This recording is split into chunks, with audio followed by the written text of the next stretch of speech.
बिस्मिल्लाहिर्रहमानिर्रहीम। आज के लेक्चर में हम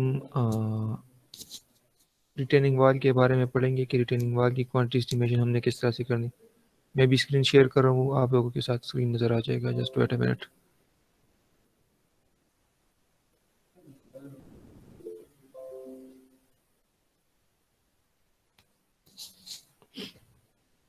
अच्छा जी, स्क्रीन नज़र आ रहा है आप लोगों को? Yes sir. अच्छा जी, बताए anyone who can tell me about retaining wall के व्हाट इज़ रिटेनिंग वॉल। अगर कोई डिफाइन कर सकता है तो बताए ज़रा रिटेनिंग वॉल क्या है, what is a retaining wall. Sir ये रिटेनिंग वॉल हम उस जगह पे प्रोवाइड करते हैं, मतलब ये हिली एरियाज में जब स्लाइडिंग वगैरह हो तो वहाँ पे हम ये प्रोवाइड हाँ सर रिटर्निंग वॉल मतलब रोड के जो हिली मतलब वो नहीं होती, मतलब काई उसकी तरफ हम लगाते हैं सर, और पहाड़ की तरफ हम बेस्ट वॉल लगाते हैं। एग्जैक्टली, आपने बिल्कुल ठीक कहा। ये अगर किसी को इल्म नहीं है तो ये भी मैं बता देता हूँ। एक होता है ब्रीस्ट वॉल और एक होता है रिटेनिंग वॉल। दोनों में थोड़ा सा डिफरेंस है। तो पहले रिटेनिंग वॉल के बारे में थोड़ा पढ़ लेते हैं कि व्हाट इज़ रिटेनिंग वॉल। अगर कोई और कुछ ऐड करना चाहते हैं रिटेनिंग वॉल की डिफिनीशन में कि रिटेनिंग मैंने वॉल है क्या चीज़, तो आप रिटेनिंग वॉल ऐड कर दे, बताएं मुझे। Anyone else? सर जी शेयर फोर्स के लिए सर। शेयर फोर्स के लिए? अच्छा, जो शेयर फोर्स के लिए स्पेसिफिकली यूज होते हैं उसको शेयर वॉल्स कहा जाता है, ठीक है। Yes sir. आए। तो बेसिकली रिटेनिंग वॉल है क्या चीज़? रिटेनिंग वॉल हमारे पास एक ऐसा स्ट्रक्चर है जो डिज़ाइन किया जाता है। किस चीज़ के लिए डिज़ाइन किया जाता है, बनाया जाता है किस चीज़ के लिए? ताकि वो विथस्टैंड कर सके लेटरल प्रेशर को। किस चीज़ के लेटरल प्रेशर को? साइल भी हो सकती है, ठीक है ना।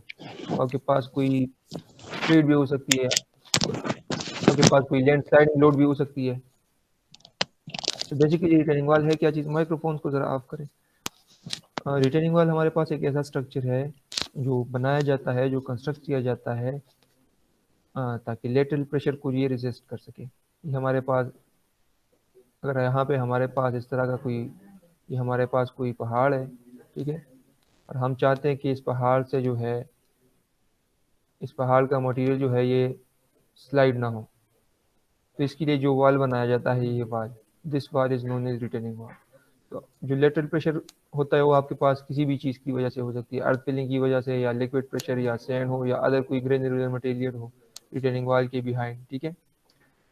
तो the purpose of retaining wall is to hold this material. Retaining wall के वेरियस टाइप्स है जिसके मुख्तलिफ गोल्स है कि कौन से पोजीशन पे आपके पास कौन सा जो है वो सबसे बेस्ट रहेगा।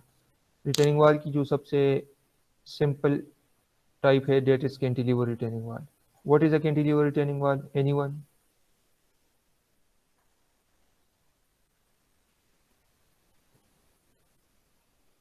कैंटिलीवर रिटेनिंग वॉल के बारे में आप लोग जानते हैं?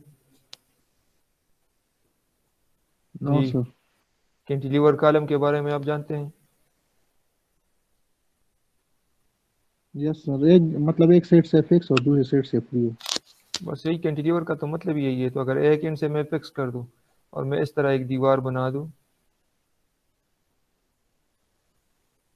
तो ये मेरे पास अब नीचे से ये फिक्स्ड है, ये एंड जो है ये फ्री है, दिस एंड इज फ्री, और ये नीचे जो है ये फिक्स्ड है। तो this is known as a cantilever retaining wall. Cantilever retaining wall के अलावा इस रिटेनिंग वॉल की वेरियस टाइप्स हो सकती है, जिसमें एक बटरस नाम है, एक काउंटर फोर्ट है, और भी होंगे, ठीक है ना। बटरस रिटेनिंग वॉल, एक को कहा जाता है काउंटर फोर्ट,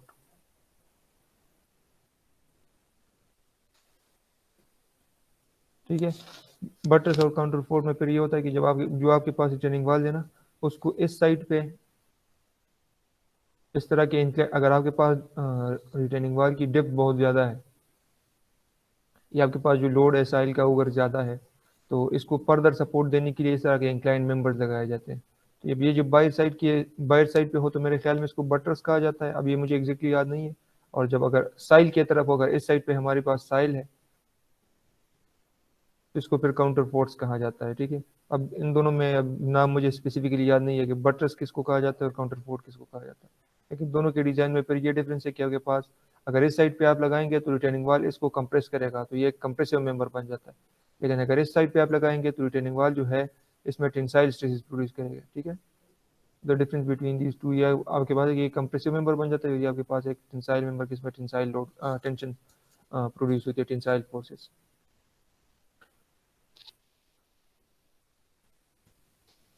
आज के लेक्चर में हमने टू प्रिपेयर डिटेल एस्टीमेट है आरसीसी रिटेनिंग वॉल, एक रिइंफोर्स्ड सीमेंट कंक्रीट का रिटेनिंग वॉल है जिसकी लेंथ हमारे पास 30 मीटर है। क्रॉस सेक्शन जो है वो हमें फिगर में गिवन है, नेक्स्ट स्लाइड पे है। और इसके क्वांटिटी एस्टिमेशन के साथ साथ जो है इसकी एब्स्ट्रैक्ट ऑफ एस्टिमेटेड भी हमने बतानी है, यानी bill of quantities. Length of wall हमें गिवन है 30 मीटर। क्लियर कवर जो है at both side of stem and top. अगर मैं आपको एक टिपिकल सा रिटेनिंग वॉल बना के दूं, ये मेरे पास अगर एक रिटेनिंग वॉल का क्रॉस सेक्शन है, नीचे इसके ये बेस है और ये साइड इसको कहा जाता है स्टेम, इस टोटल को कहा जाता है बेस। इस बेस में जो ये पोर्शन है, जो अगर साइल हमारे साथ इस साइड पे है, जो साइल के साइड पे हो उसको कहा जाता है हील, और जो इस साइड पे होता है इसको कहा जाता है टो, ठीक है। तो clear cover at both side of stem and top, stem और टॉप, यानी ये हमारे पास स्टेम है तो स्टेम के both side, left side, right side और टॉप, सब जगहों पे हमने क्लियर कवर कितना प्रोवाइड करना है, 5 सेंटीमीटर का। रीइंफोर्समेंट को हमने 5 सेंटीमीटर का कवर जो है ये प्रोवाइड करना। Clear cover at bottom is 7 centimetre, bottom के ऊपर यानी यहाँ पे बॉटम में आपके पास जो क्लियर कवर है वो आपके पास 7 सेंटीमीटर होगा। यूजुअली फुटिंग्स में आपके पास जो क्लियर कवर होता है वो बाकी स्ट्रक्चरल मेंबर से थोड़ा सा ज्यादा दिया जाता है, ठीक है। एक्सक्यूज जी जी मी सर, ये क्लियर कवर जरा समझा दे सर, ये किस चीज के लिए? अच्छा, क्लियर कवर या इसको कंक्रीट कवर भी कहा जाता है, क्लियर कवर या इसको कहा जाता है कंक्रीट कवर, ठीक है, या इसको आप कंक्रीट क्लियर कवर भी कह सकते हैं, कंक्रीट कवर। आपके पास जो स्ट्रक्चरल मेंबर्स होते हैं, फर्ज करिए आपके पास एक बीम है, तो बीम में जो रिइंफोर्समेंट दी जाती है, अगर आपने ऑब्जर्व किया हो तो बीम के नीचे भी जो है ये कुछ कंक्रीट रखा जाता है और ऊपर भी, यानी रिइंफोर्समेंट बार जो है वो सरफेस के बिल्कुल सरफेस के ऊपर नहीं लगाया जाता, थोड़ा सा डेप्थ के ऊपर लगाया जाता है। तो थोड़ा सा डेप्थ जो है ये बीम के केस में होता है 1.5 इंच, कॉलम्स में भी यूजुअली 1.5 इंच और फुटिंग में यूजुअली अप टू 3 इंचेस होती है, ठीक है। अब ये क्लियर कवर है क्या चीज़ है और ये क्यों दिया जाता है, वो इसलिए ताकि अगर बार को हम इसी सरफेस के ऊपर प्लेस कर दें, ठीक है, अगर इसी सरफेस के ऊपर जो है ये मेरे पास सरफेस है बीम का और इसी के ऊपर अगर मैं बार प्लेस कर दूं, ठीक है, तो अब ये जो है बार जो है कोरोड हो सकता है, कोरोजन हो सकती है, क्यों, क्योंकि ये अब जो है एनवायरमेंटल कंडीशन को एक्सपोज है, ठीक है। एनवायरमेंटल कंडीशन की वजह से इसकी जो है ये कोरोजन हो सकती है। दूसरा ये अगर आप ये देखिए कि स्टील जो है, स्टील रिइंफोर्समेंट के जो बार्स है, तो अगर आप सिर्फ और सिर्फ बार्स का एक केज बनाएं, एक जाल बनाएं और उसको इस तरह एक दो सपोर्ट्स के ऊपर रख दें, इस तरह एक दो सपोर्ट्स के ऊपर आप रख दें, तो आपके ख्याल में ये स्टील जो है ये अपने आप के लोड को रेजिस्ट कर सकता है? Can the steel bar resist its own, ये स्टील रीबार जो है ये अपने ओन लोड को रेजिस्ट कर सकता है? जी, what do you think, is the steel bar enough to resist its own load, अपने आप के लोड को ये रेजिस्ट कर सकता है? जी नो नो सर। सर। ये अपने आप के लोड को भी रेजिस्ट नहीं कर सकता, यानी इस तरह से बेंड हो जाता है।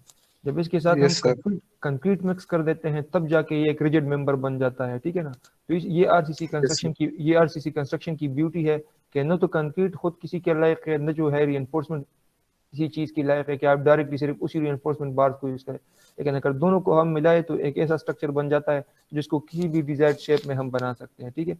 अब अगर इसी तरह मैं इस सरफेस के ऊपर जो है, इस सरफेस के ऊपर जो है यहाँ पे इस सरफेस के ऊपर ही मैं रिइंफोर्समेंट के बार प्रोवाइड कर दूँ, तो चांस ये है कि खुद ही बेंड हो जाए, लोड के बजाय खुद ही अपने लोड की वजह से बेंड हो जाए, ठीक है ना।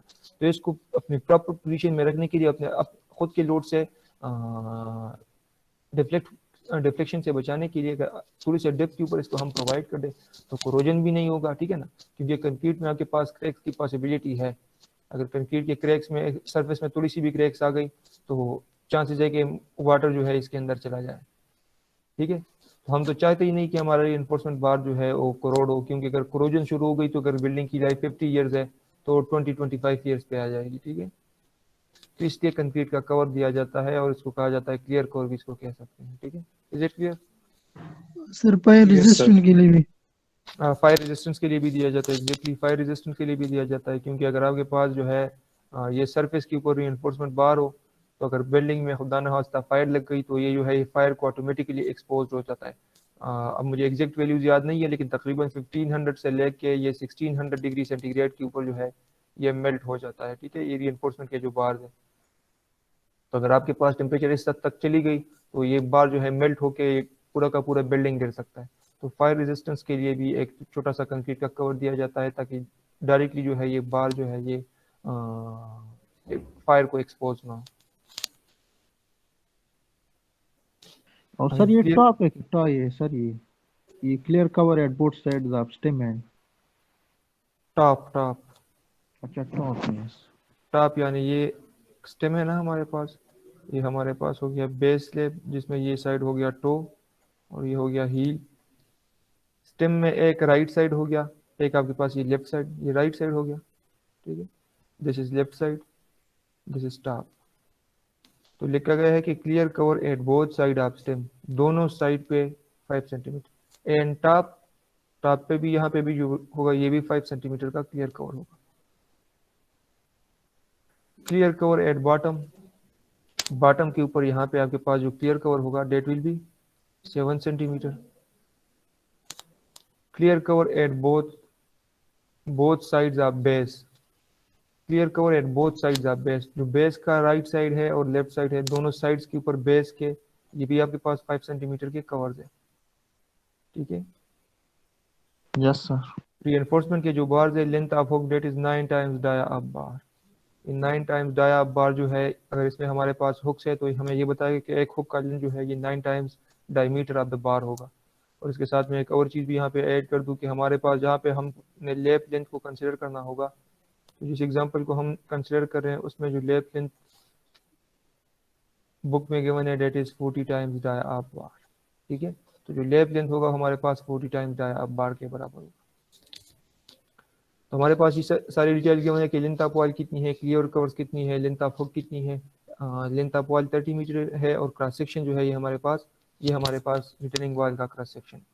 अब इस रिटर्निंग वॉल के क्रॉस सेक्शन को अगर आप देखें तो यहाँ पे जो डेप्थ है डेट इज 20 सेंटीमीटर और बेस के ऊपर बेस के ऊपर जो इसकी वेट है ये टोटल जो है 300 है, तो 165 और ये 75 ये माइनस कर दे तो ये हमारे पास बन जाएगा 60 सेंटीमीटर। तो बेस के ऊपर ये 60 सेंटीमीटर की वेट है और टॉप के ऊपर जो है इसकी वेट 20 सेंटीमीटर है। ऐसा क्यों? एनीवन?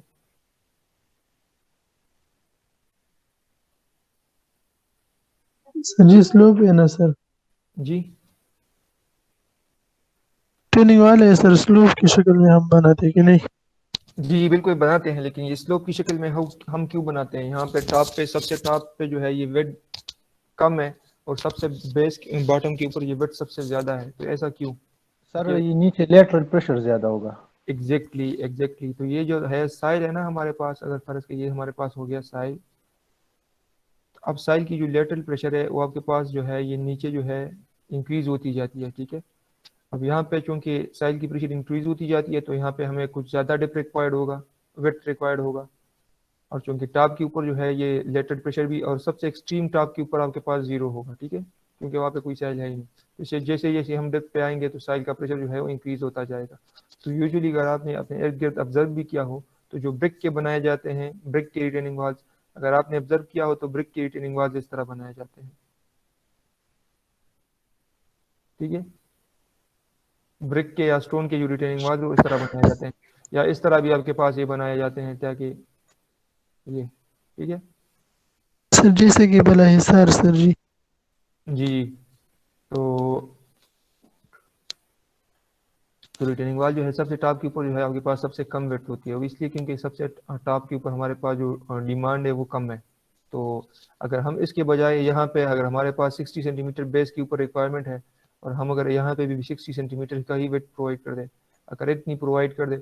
अब यहाँ पे इस ट्रायंगुलर शेप की, जिसको ये मैं शेड कर रहा हूँ, अब इस मटेरियल की ज़रूरत ही नहीं थी, लेकिन हम यहाँ पे यूटिलाइज कर रहे हैं, तो इसका फ़ायदा ही नहीं है, क्योंकि इकोनॉमाइज स्ट्रक्चर को इकोनॉमाइज करने के लिए भी सबसे टॉप के ऊपर जो है आप कम रेट दे सकते हैं। ठीक है,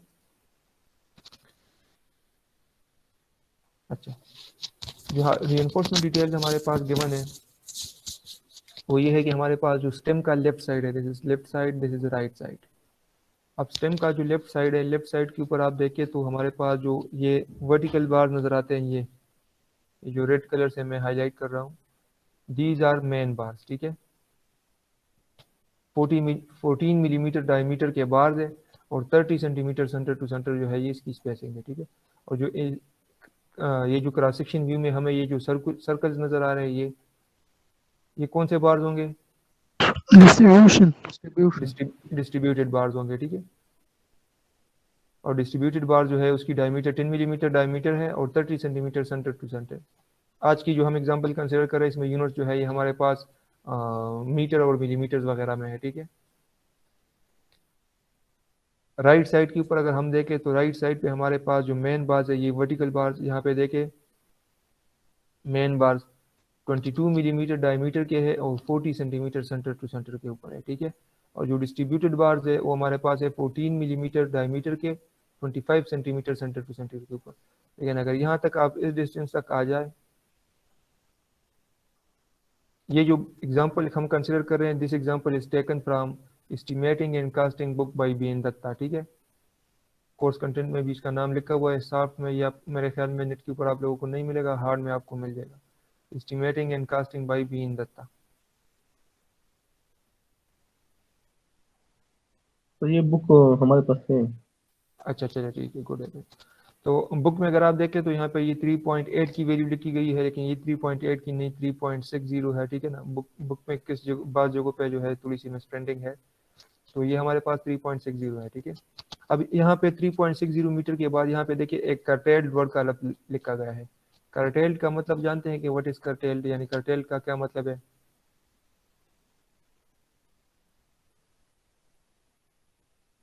जी हाँ, कर्टेलमेंट का पता है कि कर्टेलमेंट क्या क्या चीज़ है? No sir. अच्छा चलिए, कर्टेलमेंट का ये मतलब है ना, कर्टेल्ड का ये मतलब है कि यहाँ पे कुछ बार्स को जो है वो कट किया गया है। ठीक है, अगर इन बार्स की डिटेल में आप देखिए, यहाँ पे देखिए ये जो साइड में एक ये फिगर बनाई गई है, इसमें ये लिखा गया arrangement of 22 millimeter diameter main bars showing curtailment. ठीक है ना, तो कर्टेलमेंट इसमें शो की गई है। अब यहाँ पे सबसे टॉप पे, यहाँ पे इस जगह पे आप देखिए, इस तरह से मैं एक लाइन ड्रा कर देता हूँ, तो इससे ऊपर जो है हमारे पास बार्स की स्पेसिंग जो है that is 40 centimetre centre to center. ठीक है, अब जब आप इस पोजीशन पे आ जाए तो इसके बाद जो है ये बार जो है इसमें अब ये वाले बार भी है। ठीक है, अब जो स्पेसिंग है दो बार्स के दरमियान that is 20 centimetre centre to center, और इससे फिर 1.8 मीटर डिप तक जो है ये हमारे पास बार जो है ये 10 सेंटीमीटर सेंटर टू सेंटर के स्पेसिंग के ऊपर है। अब यहाँ पे इन बार्स को हमने क्यों कर्टेल किया हुआ है? एनीवन अगर आप आंसर दे सकते हैं कि बार्स को कर्टेल करने की क्या जरूरत थी? अगर सर इसी तरह नीचे, से जी जी सर नीचे लोड ज्यादा होता है तो ये इसलिए हमने ज्यादा प्रोवाइड किया, मतलब स्पेसिंग कम किया। एग्जैक्टली यहाँ पे चूंकि बेस के ऊपर आपके पास डिमांड जो है ये ज़्यादा होती है, तो बेस के ऊपर आपके पास जो रीइंफोर्समेंट की रिक्वायरमेंट होगी वो भी ज़्यादा होगी। ठीक है ना, यहाँ पे इस तरह ऊपर जैसे जैसे हम जाएंगे तो सबसे टॉप के ऊपर जो है रीइंफोर्समेंट की रिक्वायरमेंट कम होती जाती है। अब अगर इन्हीं बार्स को हम आगे जाके इस तरह कंटिन्यू रख ले, इन्हीं सब बार्स को हम इस तरह कंटिन्यू रख के रेट में रिमूव जाएंगे, अगर इन्हीं बार्स को हम इस तरह कंटिन्यू रखें तो 1 2 3, अगर इन बार्स को भी हम इस खास डिप तक कंटिन्यू रखें तो ये है टोटल डिप जो है ये 6 मीटर है 1.8, तो ये 4.2 मीटर जो है ये डिप बन जाती है। अब 4.2 मीटर की एक बार बन जाती है और 1 मीटर बार की वेट तकरीबन 2 से 3 केजी होती है। तो अब 2 केजी अगर हम कंसिडर कर ले 1 मीटर का, तो ये तकरीबन 8 केजी का एक बार बन जाता है। ठीक है, अब 8 केजी का एक बार है, सब बार्स को कुल मिला के अगर हम मल्टीप्लाई कर दे और फर्ज करें, हमारे पास 100 केजी का वेट बन रहा है, और 1 केजी आजकल मार्केट में तकरीबन 100 रुपीज़ का मिल रहा है, तो ये 100 मल्टीप्लाई बाय 100 तो 10,000 रुपये जो है हम अपने इजाफी वेस्ट कर रहे हैं, क्योंकि ज़रूरत नहीं है और हम जो है टॉप तक प्रोवाइड कर रहे हैं। ठीक है ना, तो फॉर द इकोनॉमाइजेशन आप ये आपके पास अगर यहाँ तक जो है ये बार जो है कर्टेल है, फिर इसके बाद जो है खास डेप्थ तक। अब यहाँ पे आप देखिए कि सिर्फ यहाँ पे सिर्फ एक बार को कर्टेल किया गया है और दूसरे बार को किसी खास डेप्थ तक जो है वो लेकर गए हैं, ठीक है। फिर उसके बाद 3.6 मीटर की डेप्थ के ऊपर जो है यहाँ पे इस बार को भी कर्टेल किया गया है। अब जिन बार्स को ये एक बार को छोड़ के फिर से दूसरा बार को कर्टेल किया गया, एक बार को छोड़ के दूसरे बार को कर्टेल किया गया है, ठीक है। तो यहाँ पे जो स्पेसिंग 10 सेंटीमीटर थी, तो फिर इस केस में इन दो बार्स के दरमियान जो है अब यहाँ पे इस केस में जो है इन दो बार्स के दरमियान जो है ये स्पेसिंग कितनी होगी 20 सेंटीमीटर, और इसी तरह यहाँ पे कितनी होगी स्पेसिंग 40 सेंटीमीटर, ठीक है। ये फिगर क्लियर है कि इस फिगर में हमें क्या डिटेल्स गिवन है और ये कर्टेलमेंट क्यों की गई है, या जो डिटेल्स हमें गिवन है इसकी समझ आ गई है इस कर्टेलमेंट की? Yes sir. अच्छा, सर जी आपकी आवाज कट रही थी। बाकियों की भी मेरी आवाज कट आ रही है या सिर्फ सर मुझे भी नहीं आ रही थी। क्लियर है सर आवाज। आवाज आपको मेरी नहीं आ रही? सर अब आ मुझे रही तो है। आ रही है सर। अच्छा, डोंट नो, अभी यहाँ पे तो सब कुछ। सर जी कर्टेल में बिल्कुल आवाज नहीं आ रही थी, आपने कुछ भी बताया हमें पता नहीं है सर। अच्छा, तो बाकियों को तो आवाज आ रही थी, वो मुझे रिस्पांस भी दे रहे थे। हो सकता है आप मोबाइल इंटरनेट कनेक्शन यूज कर रहे हैं? Yes yes sir. अच्छा, मे भी आपके पास सिग्नल थोड़े से वीक हो, ठीक है। अच्छा चलिए मैं फिर से बताते हूँ, कोई इशू नहीं है। कर्टेल जो वर्ड यहाँ पे लिखा गया है तो कर्टेल, रिकॉर्डेड भी है सर, ये बाद में देख लेंगे अगर आवाज नहीं ठीक जाती। ठीक है, बस कह रही है कर्टेल का मतलब है कि कर्टेलमेंट, यानी कर्टेलमेंट किस चीज को कहा जाता है? कर्टेलमेंट का मतलब है कि आप यहाँ पे इस स्पेसिफिक लोकेशन में बार्स को कट किया गया है, ठीक है। यहाँ पे इस लोकेशन में बार्स को कट किया गया है। तो जो डिटेल हमारे पास ये साइड में आप देखें बार्स की, तो यहाँ पे ये देखें कि इस पोजीशन पे जो है कुछ बार्स को जो है वो कट किया गया है। एक बार कट के एक बार छोड़ा गया है, एक बार कट करके एक बार जो है वो कंटिन्यूड है, ठीक है। तो ये यहाँ पे कर्टेलमेंट हुई है। इसी तरह यहाँ पे जो ये कर्टेल लिखा गया है, तो इसका मतलब यह है कि यहाँ पे भी कर्टेलमेंट हुई है, ठीक है। अब नीचे से जो जितनी भी बार्स आ रही है, तो इस लोकेशन पे एक बार को कट करके एक बार कंटिन्यूड है, एक बार को कट करके एक बार कंटिन्यूड है, ठीक है। अब जब इस लोकेशन तक हम पहुंच जाते तो यहाँ पे फिर से जो है एक बार कट करके एक बार जो है वो कंटिन्यूड है, ठीक है। तो इन पोजीशन पे हमारे पास कर्टेलमेंट हुई है। Is it clear now? Yes sir. अच्छा, सर लेकिन ये तो मतलब वॉल की जो स्ट्रेंथ है उसको कमजोर नहीं करेगा, मतलब यह जो हमने कर्टेलमेंट की है। नहीं, असल में ये जब स्ट्रक्चरल इंजीनियर ये डिजाइन करते हैं ना, तो इन फैक्टर्स को मद्देनजर रखते हैं। अब यहाँ पे सबसे टॉप के ऊपर जो है ये साइल का जो लेटरल प्रेशर होता है वो सबसे कम होता है। जब आपके पास लोड्स कम होते हैं तो आपके पास रीइंफोर्समेंट की रिक्वायरमेंट भी आपके पास कम आएगी ना। अब जिस तरह आपके पास बीम के ऊपर अगर कम लोड्स होते हैं तो आपके पास बीम की रीइंफोर्समेंट रिक्वायरमेंट भी कम आती है।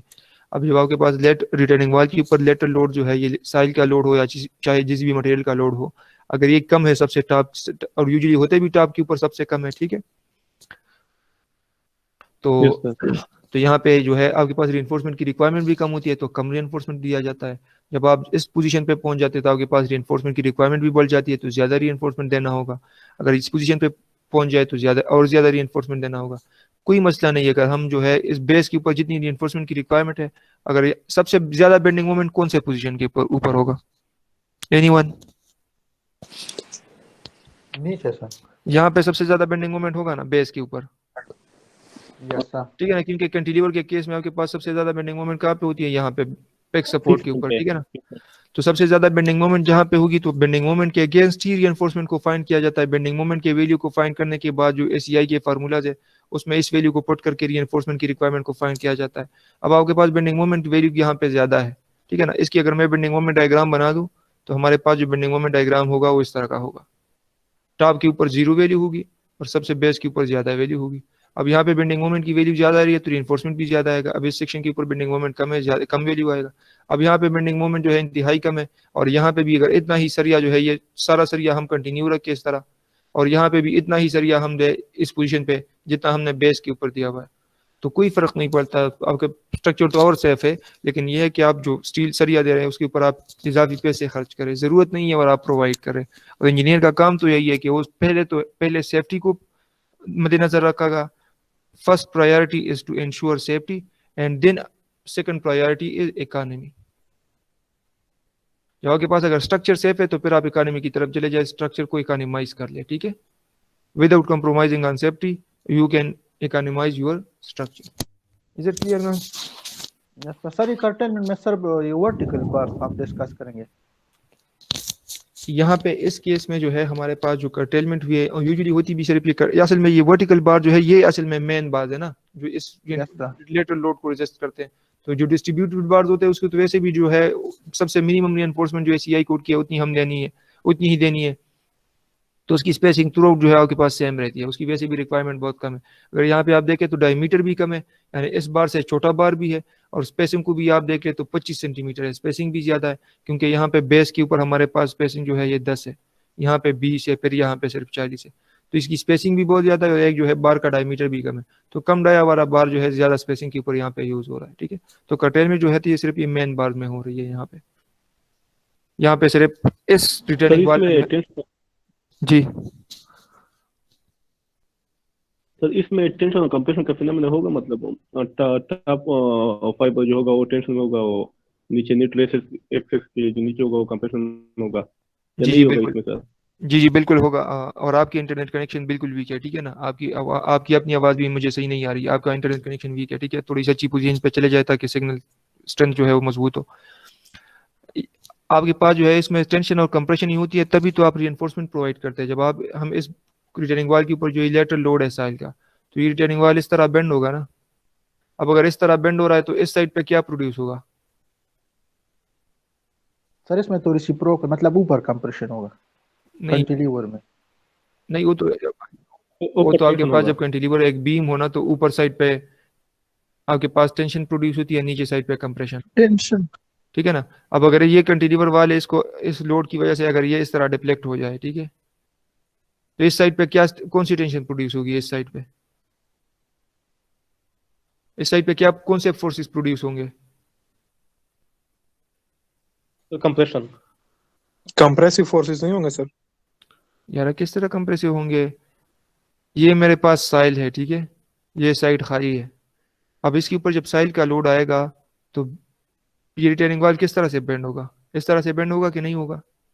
Yes sir.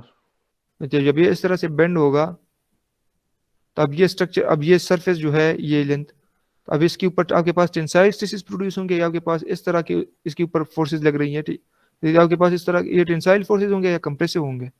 टेंसाइल होंगे सर। टेंसाइल होंगे। और ये टेंसाइल होंगे सर नीचे की तरफ में हम बता रहे थे सर, नीचे वाले पोर्शन में सर, इस साइड में बीम की बात है सर, वो एक्चुअली वो बीम की बात कर रहे हैं, यहाँ पे तो साइड से फोर्सेस लेंगे। इसकी बात कर रहे थे आप? नहीं सर, मैं ये जो आपने ऊपर बनाया ना सर, ये सॉइल की तरफ इसका जो पोर्शन है सर, इसमें टेंशन प्रोड्यूस हो रहा है सर, लेकिन ये नीचे जो जिस तरफ वो बेंड हुआ है सर, ये डिस्ट्रीब्यूशन बार 10 mm इस साइड पे सर। हाँ, तो इस साइड पे जाहिर सी बात है यहाँ पे कंप्रेशन होगा ना सर। ये हम ये बता रहे थे पहले सर, जो आपने पूछा हम ये बता रहे थे। ठीक है। अच्छा, तो इस साइड पे हमारे पास कंप्रेशन होगा और जिस साइड पे हमारे पास इस साइड पे हमारे पास टेंशन होगा। अब जिस साइड में टेंशन प्रोड्यूस हो रही है तो टेंशन तो कंक्रीट टेंशन में वीक है, तो इसका मतलब है कि इस साइड पे रीइंफोर्समेंट के रिक्वायरमेंट भी ज्यादा होंगे, और इस साइड पे चूंकि कंप्रेशन है, अगर कंक्रीट की कंप्रेसिव कैपेसिटी इतनी है कि जो लोड इसके ऊपर आ रहे हैं वो रेजिस्ट कर सकती है तो ठीक है, अगर नहीं है तो फिर आप कंक्रीट में भी कंप्रेसिव साइड पे भी कुछ सरिया प्रोवाइड कर देते हैं ताकि इस साइड के कंक्रीट के कंप्रेसिव कैपेसिटी को भी हम बढ़ा सके। ठीक है, तो अगर यहाँ पे आप ऑब्जर्व करें तो जो रीइंफोर्समेंट के रिक्वायरमेंट्स है जो इस साइड के ऊपर रीइंफोर्समेंट के रिक्वायरमेंट्स है, अब इन डिटेल्स वगैरह को आप देख ले तो इस साइड से जो रीइंफोर्समेंट के रिक्वायरमेंट्स है उससे ज्यादा है। क्यों? देखें यहाँ पे जो वर्टिकल बार्स है वो 14 मिलीमीटर डायमीटर के हैं, इस साइड पे 22 मिलीमीटर डायमीटर के हैं, तो ये बार तो एक उससे कम है। ठीक है, स्पेसिंग को देख ले, ये 30 सेंटीमीटर सेंटर टू सेंटर के ऊपर है। यहाँ पे देख ले बेस में ये 10 सेंटीमीटर सेंटर टू सेंटर के ऊपर था, 20 सेंटीमीटर के ऊपर, फिर 40 सेंटीमीटर के ऊपर, यानी यहाँ पे जो है इसकी स्पेसिंग भी कम थी और डाया भी ज्यादा है, तो यहाँ पे रीइंफोर्समेंट की डिमांड भी रिक्वायरमेंट ज्यादा थी, इसलिए ज्यादा रीइंफोर्समेंट दी गई है। इस साइड पे चूंकि कम है तो कम रीइंफोर्समेंट दी गई है। ठीक है सर। अच्छा, इसी तरह जो आपके पास हील है, तो हील में आपके पास जो है टॉप के ऊपर आपके पास, अब हील के पोर्शन को आप देख ले, इस साइड के पोर्शन को, अब साइल का लोड जो है इसके ऊपर इस तरह आएगा। ठीक है, तो इसको किस तरह से बेंड करेगा? इस तरह से बेंड करेगा, तो ये कैंटिलीवर बन रहा है या नहीं? तो टॉप के ऊपर हमारे पास टेंशन होगा और नीचे फाइबर्स के ऊपर हमारे पास कंप्रेशन होगा, ठीक है। तो यहाँ पे टॉप पे जो है यूजुअली सरिया प्रोवाइड किया जाता है टेंसाइल स्ट्रेसेस को रोकने के लिए, टेंसाइल फोर्सेस को रोकने के लिए, ठीक है ना। और इसी तरह अगर आप टो की तरफ देख ले तो अब ये जो है ये रिटेनिंग वॉल जो है इस तरफ इस डायरेक्शन में बेंड होगा, तो ये टो जो है किस तरह से बेंड होती है, इस तरह से। तो टो में जो है बेस के ऊपर जो है बेस के ऊपर जो है आपके पास टेंसाइल स्ट्रेसेस प्रोड्यूस होंगी, तो इसलिए बेस में जो है इसके ऊपर जो है ये सरिया दिया जाता है, ठीक है। Is it clear or not, heel and toe? Yes sir, yes sir. Yes sir. अच्छा, reinforcement बार्स को देख ले, जो ये वर्टिकल बार है, जो मेन बार है, मेन बार, इस मेन बार को देख ले तो एक एंड पे ये हुक है जिसको हमें बताया गया था 9 टाइम्स डाई अप बार। इस साइड पे यहां से लेके यहां तक ये इस तरह बेंड है, फिर इस साइड पे ये हुक है, ठीक है। और ये हुक जो है ये भी हमारे पास 9 टाइम्स डाई अप बार होगा। और यहाँ पे जो ये 75 सेंटीमीटर की लिखी गई है, तो ये लेंथ जो है ये इस तरह से बेंड करने के बाद इसमें ये लेंथ भी है 75 सेंटीमीटर जो लिखी गई है, ठीक है। तो टोटल लेंथ को कैलकुलेट करने के लिए, इस बार के टोटल लेंथ को कैलकुलेट करने के लिए हमने इन दोनों हुक्स के साथ साथ ये 75 सेंटीमीटर ये भी ऐड करना होगा, ठीक है।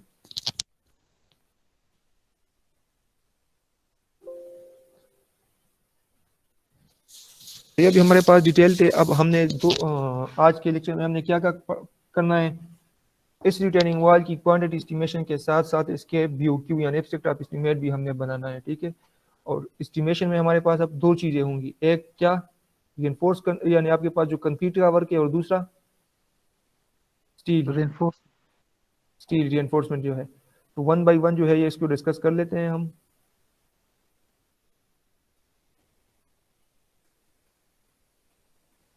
If you have estimating and costing book by BN Datta, तो ये एग्जांपल मैंने उससे पिक की हुई है। अगर आपके पास किसी के पास है भी नहीं तो PDF फॉर्म में ये गूगल क्लासरूम के ऊपर ये शीट अपलोड है, ये वाले पेजेस, ठीक है। तो पहले जो है हमारे पास अब दो चीज़ें हैं, एक हमारे पास हो गया रिटेनिंग वॉल में दो चीज़ें हैं ना, एक हमारे पास कंक्रीट और एक हमारे पास स्टील बार्स। तो दोनों की कैलकुलेशन हमने करनी है और फिर जो है कास्ट भी हमने फाइंड करना है। तो पहले जो है कैलकुलेशन कर लेते, एस्टिमेशन कर लेते क्वांटिटीज़ की। तो RCC वर्क जो है वो है 1:2:4 excluding steel and its bending. Steel और इसकी बेंडिंग जो है ये इसमें इंक्लूडेड नहीं होगा, क्योंकि यूजुअली जितने भी RCC के कंक्रीट वर्क है उसमें स्टील को हम नेग्लेक्ट करते हैं, ठीक है। स्टील को हम क्यों नेग्लेक्ट करते हैं, स्टील को हम क्यों कंसिडर नहीं करते वॉल्यूम के कैलकुलेशन में? सर इसकी अमाउंट बहुत कम होती है तो इसलिए कंसिडर नहीं। एग्जैक्टली इसकी अमाउंट जो है ये बहुत कम होती है इसलिए कंसिडर नहीं करते। और जो दूसरा एक ये रीज़न ये होगा कि वॉल्यूम जो है वॉल्यूम इज मिनिमम। दूसरा ये आपके पास रीज़न ये है कि जो है वेस्टेज ऑफ कंक्रीट को कंपेंसेट करने के लिए, वेस्टेज ऑफ कंक्रीट को कंपेंसेट करने के लिए। इसका क्या मतलब है? इसका मतलब ये है जब कंक्रीट वर्क हम करते हैं, यानी ये मेरे पास अगर फर्ज करें एक फार्म वर्क है जिसमें ये मैंने कंक्रीट का वर्क करना है। अब कंक्रीट की पोरिंग करते वक्त जो है ट्रांसपोर्टेशन के वक्त, इसकी पोरिंग के वक्त जो है कुछ कंक्रीट ज़ाया हो जाता है, ठीक है। तो वैसे भी थोड़ा सा कंक्रीट हमारा ज़ाया होने वाला है, तो इनडायरेक्टली जो है अगर हम स्टील के वॉल्यूम को कंसीडर न करें तो थोड़ा सा ज़्यादा वॉल्यूम कैलकुलेट हो जाएगा। तो ये इनडायरेक्टली जो है उस वेस्टेज को कंपेंसेट कर लेती है, ठीक है। Is it clear? Yes sir. अच्छा, फिर इसके बाद इसके लिए तो excluding steel and its bending, तो स्टील और इट्स के बेंडिंग, स्टील को हम कंसीडर नहीं करें। बेंडिंग का क्या मतलब है कि इसके जो बेंड शेप्स वगैरह है, हुक्स वगैरह, उस सबको हम कंसीडर नहीं करें, ठीक है। But including centering and shuttering and binding steel, इसका क्या मतलब है कि including centering and shuttering and binding steel. यहाँ पे इसके साथ लिखा गया है क्योंकि जो BOQ बना रहे हैं ना हम, इसमें जो कंपोजिट कास्ट इन्होंने यूज किया है, बिल ऑफ क्वांटिटीज में इन्होंने जो कास्ट यूज किया कि हमारे पास 675 रुपये पर क्यूबिक जो कास्ट है, दिस इज कंपोजिट कास्ट। तो कंपोजिट कास्ट में जो है, इस कास्ट में जो है मटेरियल के साथ साथ लेबर के साथ साथ जो है इसके शटरिंग के चार्जेस भी इंक्लूडेड है पर क्यूबिक, ठीक है। तो इसलिए वहाँ पे लिखा गया है यानी इस तरह कि including centering and shuttering and binding steel, यानी बाइंडिंग स्टील का जो कास्ट है, सेंटरिंग का जो कास्ट है, शटरिंग का जो कास्ट है, शटरिंग यानी वो जो फार्म वर्क है, ठीक है, और बाइंडिंग स्टील जो रिबार्स को यूज होती है रिबार्स को पोजीशन में प्लेस करने के लिए। तो इस कास्ट में वो सारे कास्ट इंक्लूडेड है, सिवाय किस चीज़ के? स्टील का। स्टील का कास्ट इसमें इंक्लूडेड नहीं है, ठीक है ना, लेकिन इन चीज़ों के कास्ट जो है वो इंक्लूडेड है। इसलिए यहाँ पे इसके साथ जो है ये यहाँ पे इसके साथ ये लिखी गई है, ठीक है, क्या including steel and its bending but including centering and shuttering and binding steel. Sir इसमें ये सेंटरिंग क्या है? सेंटरिंग का मुझे पता नहीं है कि what they mean by centering, लेकिन जो शटरिंग, जो फॉर्म वर्क है शटरिंग का, तो मे भी उसकी कुछ बात हो रही है कि उसको हम प्रॉपर पोजीशन में सेंटर में प्लेस करना है या इस तरह का कुछ, लेकिन I don't know about centering, ठीक है ना। कंस्ट्रक्शन जो बिल्डिंग मटेरियल्स का आपका जो कंस्ट्रक्शन बिल्डिंग मटेरियल इस तरह का जो आपका सब्जेक्ट है, इसमें आप लोगों ने पढ़ा होगा, अगर पढ़ा भी नहीं है तो बहरहाल देख ले। I don't have any idea about centering, ठीक है। Yes sir. Okay sir. अच्छा, तो हमारे पास जो रिटेनिंग वाल है वो हमारे पास, अब इस रिटेनिंग वाल की क्वांटिटी एस्टिमेशन, एक मिनट इसको अपनी जगह पे रहने देते हैं।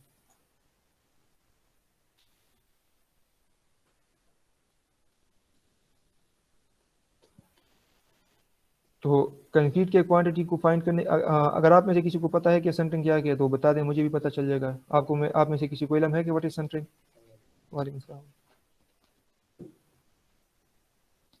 सर एक सेंटरिंग तो हमने वो तो ट्राइपॉड के लिए पढ़ा था, वो जब हम टेटोलाइट को सेंटर करते हैं। नहीं, वो तो हम वो तो सर्वेइंग का वर्क है ना। वो तो हमने बिल्डिंग कंस्ट्रक्शन में नहीं पढ़ा है सेंटरिंग। हाँ हाँ, अच्छा अच्छा, नहीं बस सेंटरिंग का भी वही मतलब होगा कि आपके पास जो है एक प्रॉपर पोजीशन में, एक जिस पॉइंट के ऊपर आप चाहते हैं कि आपके पास जिस पोजीशन में आप चाहते हैं कि उसी पोजीशन में आपका जो शटरिंग हो वो उसी पोजीशन में प्लेस हो, इसी को कहा जाएगा, और कोई मतलब नहीं हो सकता, ठीक है। ठीक है सर। अच्छा, तो ये और हमारे सर ये पास अब, शटरिंग और स्कैफोल्डिंग तो एक चीज है ना? नहीं नहीं नहीं नहीं, शटरिंग और उसके फोल्डिंग में ज़मीन आसमान का फ़र्क है। स्कैफोल्डिंग सर मेरे ख्याल में बाहर से लगती है, मतलब बिल्डिंग बिल्डिंग के लिए, और शटरिंग एक मिनट कमरे एक के मिनट बस, अंदर। एक मिनट बस इसको डिस्कस कर लेते हैं। आप यहाँ पे मैं लिख देता हूँ, ठीक है, इसके फोल्डिंग और एक है shuttering, we will discuss later in a while, ठीक है। अच्छा, यहाँ पे अब हमारे जो कंक्रीट की क्वांटिटी हमने फाइंड करनी है, तो कंक्रीट की क्वांटिटी को फाइंड करने के लिए विड्थ डेप्थ और डेप्थ और लेंथ चाहिए।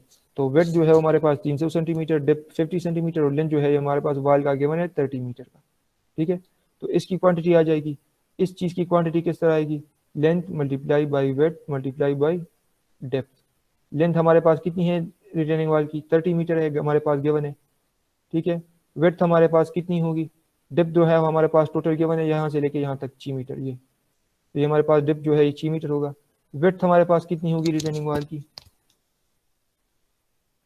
एनीवन?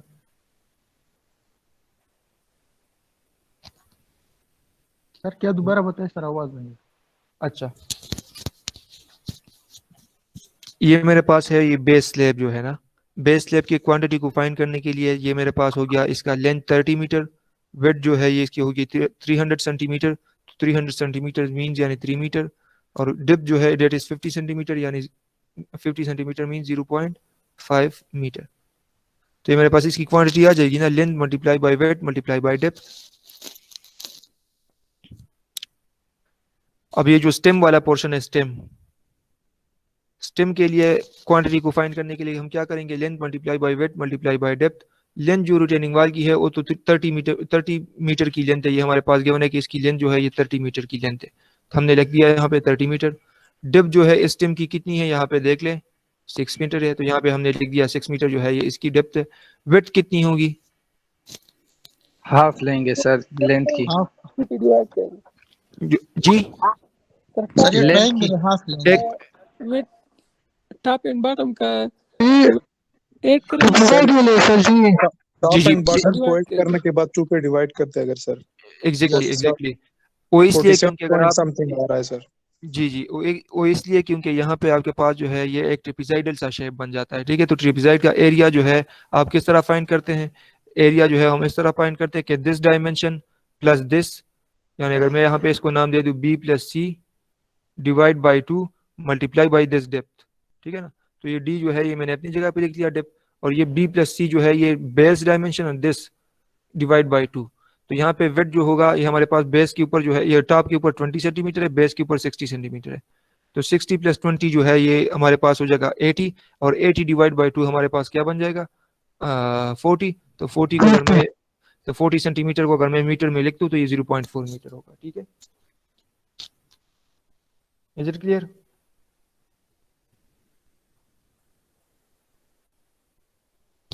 इज इट क्लियर और नॉट?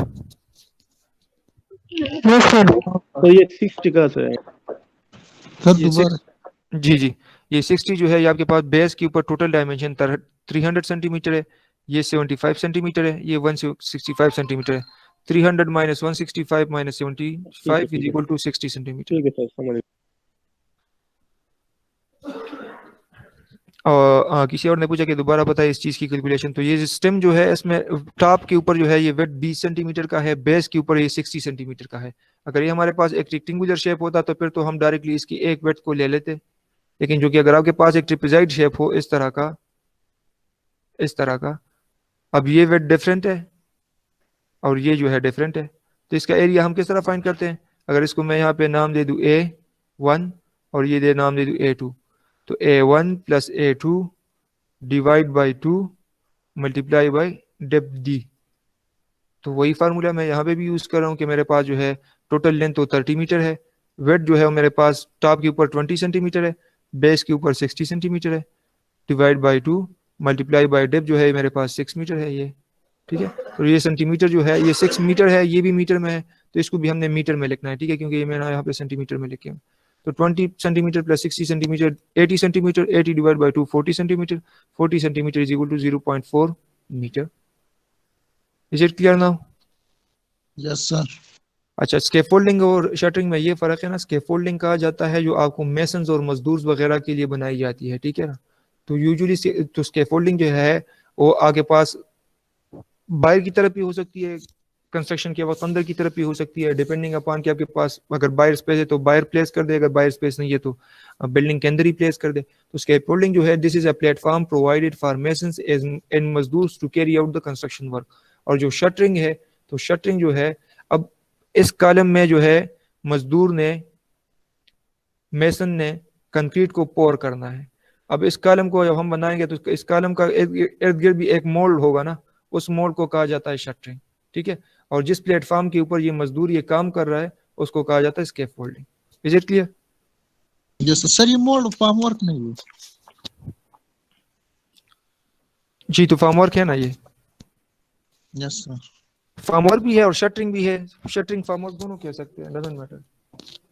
सर फाउंडेशन अंडरपाइनिंग में क्या फर्क है? किस चीज में? फाउंडेशन और अंडरपाइनिंग। अंडरपाइनिंग नहीं, अंडरपिनिंग। Underpinning, sorry. अच्छा चलिए ठीक है, ये तो जो टेक्निकल वगैरह के क्वेश्चन हो गए। चलिए last, do remember your question, we will discuss it in the last, क्योंकि ये थोड़ा सा रिलेवेंट है ना हमारे काम से। We will discuss it in the last. आप याद रखिए आज के लेक्चर में लास्ट में फिर आपसे आप मुझसे पूछ लीजिए। ठीक है? Okay sir. अच्छा, तो बेस स्लैब की जो है हमारे पास लेंथ 30 मीटर, वेट जो है वो हमारे पास 300 सेंटीमीटर यानी 3 मीटर की बराबर, डेप्थ जो है हमारे पास 50 सेंटीमीटर यानी 0.5 मीटर की बराबर। क्वांटिटी आ जाएगी length multiply by weight multiply by depth. जो स्टेम है हमारे पास, लेंथ हमारे पास 30 मीटर है रिटर्निंग वॉल की, और डेप्थ जो है वो हमारे पास 6 मीटर थी।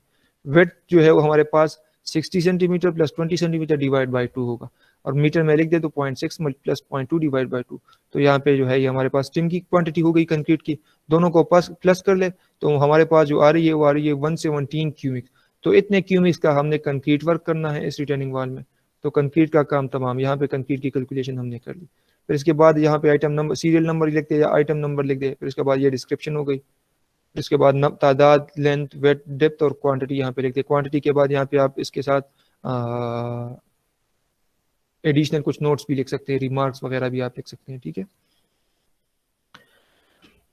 तो दूसरे नंबर पर आप स्टील बार्स की कैलकुलेशन कर लेते हैं कि हमारे पास जो स्टील बार्स है उसकी क्वांटिटी कितनी है हमारे पास। तो स्टील बार्स इंक्लूडिंग बेंडिंग इन रीइंफोर्समेंट। इंक्लूडिंग बेंडिंग इन रीइंफोर्समेंट का क्या मतलब है कि हमारे पास जो स्टील रीइंफोर्समेंट के बार्स है उसकी जो बेंडिंग शेप्स वगैरह है, जो हुक्स वगैरह है, उन चीज़ों को भी इंक्लूड करके जो है हमारे पास कितनी स्टील की रिक्वायरमेंट होगी, स्टील रीइंफोर्समेंट की कितनी क्वांटिटी होगी। ठीक है, तो we will discuss it one by one, क्योंकि हमारे पास जो है ये एक हमारे पास है स्टेम, एक हमारे पास है इस बेस। तो बेस में एक हील एक टो, हील की रीइंफोर्समेंट को अलहदा डील कर लेते हैं, टू की रीइंफोर्समेंट को अलहदा डील कर लेते हैं, और स्टेम के रीइंफोर्समेंट को अलहदा डील कर लेते हैं।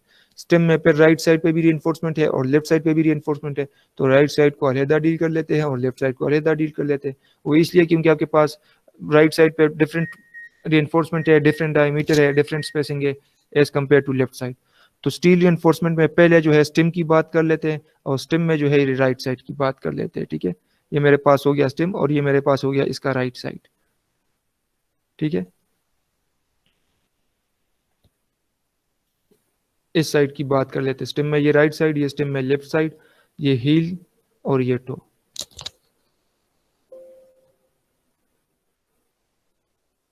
तो 22 millimeter diameter bars at 40 centimetre centre to center full height.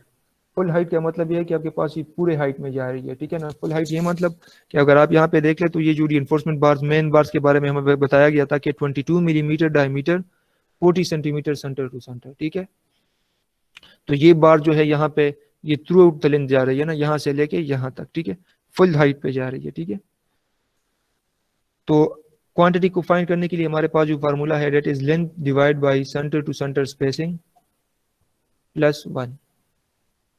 तो लेंथ जो है यूजुअली बाद जगहों पे लेंथ से क्लियर कवर सब्ट्रैक्ट किया जाता है, बाद जगहों पे नहीं किया जाता, लेकिन to be more precise and more accurate इससे अगर क्लियर कवर हम सब्ट्रैक्ट कर दे तो बेहतर होगा। लेकिन अगर आप सब्ट्रैक्ट ना भी करके इस फार्मूला में डायरेक्टली टोटल लेंथ को यूज करें तो जो नंबर ऑफ बार्स आपके पास आएंगे वो ऑलमोस्ट सेम आएंगे या सिर्फ पॉइंट्स, डेसिमल पॉइंट्स में आपके पास डिफरेंस आ जाएगा, क्योंकि कंक्रीट कवर जो है ये इंतहाई स्मॉल होती है। ठीक है, लेकिन to be more accurate we will subtract it. तो टोटल लेंथ जो है ये हमारे पास 30 मीटर है, यहाँ पे सी लिखा गया है लेकिन यहाँ पे ये बुक में मिस प्रिंटिंग है, ये सेंटीमीटर नहीं 30 मीटर है। तो 30 मीटर जो है ये हमारे पास टोटल लेंथ होगा, क्योंकि ये मेरे पास रिटर्निंग वाल है ना ये। ठीक है, अब इस रिटर्निंग वाल में ये जो वर्टिकल बार्स इस तरह लगे हुए हैं, इन वर्टिकल बार्स के तादाद को फाइंड करने के लिए इस टोटल लेंथ को यानी इस 30 मीटर लेंथ को इसके सेंटर टू सेंटर स्पेसिंग के ऊपर मैंने डिवाइड करना है। ठीक है, तो 30 metre minus covers divide by center to centre spacing. तो 30 मीटर से अगर क्लियर कवर को हमने सब्ट्रैक्ट करना है तो एक साइड पे क्लियर कवर, इसी तरह इस दूसरे साइड पे क्लियर कवर, तो 5 सेंटीमीटर का क्लियर कवर इस साइड पे और 5 सेंटीमीटर का क्लियर कवर जो है ये राइट साइड पे। तो 5 centimeter plus 5 centimeter is equal to 10 centimeter. ठीक है, और 10 सेंटीमीटर को अगर मीटर में लिख दे तो 0.1 मीटर बन जाएगा। तो यहाँ पे 30 सेंटीमीटर से 0.1 सब्ट्रैक्ट कर दे तो 29.9।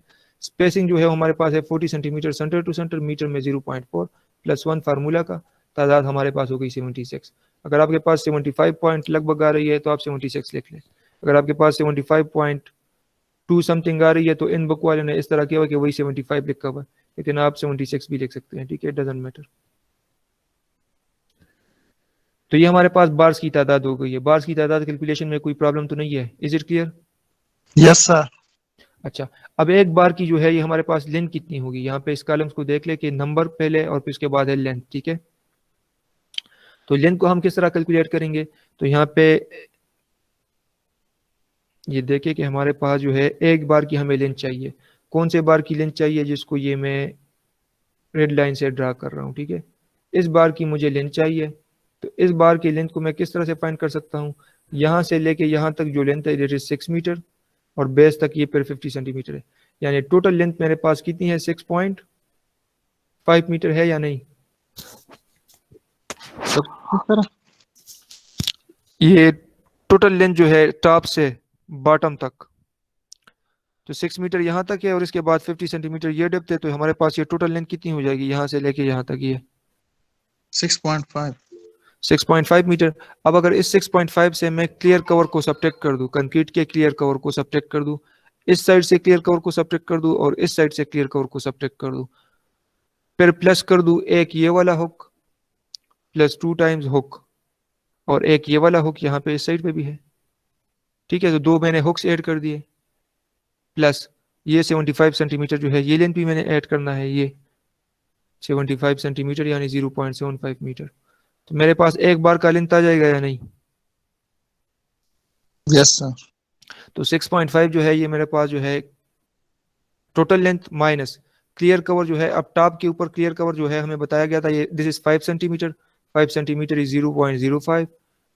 क्लियर कवर एट बॉटम जो है, बॉटम के ऊपर हमें बताया गया है कि ये हमारे पास है, देखिए बॉटम के ऊपर 7 सेंटीमीटर, तो ये minus 0.07 plus 2 times length of hook है। तो हुक, एक हुक की लेंथ जो है वो कितनी है 9 टाइम्स डाया ऑफ बार। अगर 9 मल्टीप्लाई बाई 2 कर दूं तो मैं 18 लिख सकता हूँ। 18 टाइम्स डाया ऑफ बार जो है यहाँ पे मैंने लिख दिया 18 multiply by dia of bar. और फिर प्लस लास्ट में ये 0.75। यहाँ पे देख ले कि total length minus top cover 0.05 minus bottom cover 0.07 plus 2 times the length of hook. एक हुक 9 टाइम्स डाया बार है तो 9 मल्टीप्लाई बाई 2 तो यहाँ पे 18 लिख दिया। डाया अब बार हमारे पास कितनी है 22 मिलीमीटर डाया की बार है तो 22 मिलीमीटर को मीटर में लिखते 0.022 मीटर बन जाएगा प्लस 0.75 जो है वो एडिशनल जो ये वाला लेंथ था वो हमने ऐड कर दिया। तो this is the total length of this bar की जो along the length throughout the length जा रही है, ठीक है। तो ये उसकी लेंथ आ गई हमारे पास 7.53 मीटर। अब ये मेरे पास एक बार की लेंथ है, टोटल नंबर ऑफ बार भी मेरे पास मौजूद है। अगर इन दोनों को मैं मल्टीप्लाई कर दूं तो मेरे पास ये टोटल लेंथ आ जाएगा, ठीक है। तो 7.53 मल्टीप्लाई बाई 76 कर ले कैलकुलेटर से तो यू विल गेट 572.28 मीटर। तो इतनी हमारे पास लेंथ आ रही है बार की। तो ये इस लेंथ ऑफ बार से मैं वेट को फाइंड कर सकता हूँ। Yes sir. Yes sir. जो फार्मूलाज लास्ट लेक्चर में हमने पढ़े थे उसमें एक फार्मूला था डी स्क्वायर डिवाइड बाई 162.2। इस फार्मूला में डी को अगर हम मिलीमीटर में पुट कर दे तो जो रिजल्ट हमें मिलेगा that will be in kilogram per metre. तो इस फार्मूला में अब डायमीटर जो है ये हमारे पास मौजूद है। 22 मिलीमीटर को पुट कर ले, यहाँ पे 22 पुट कर ले, ठीक है।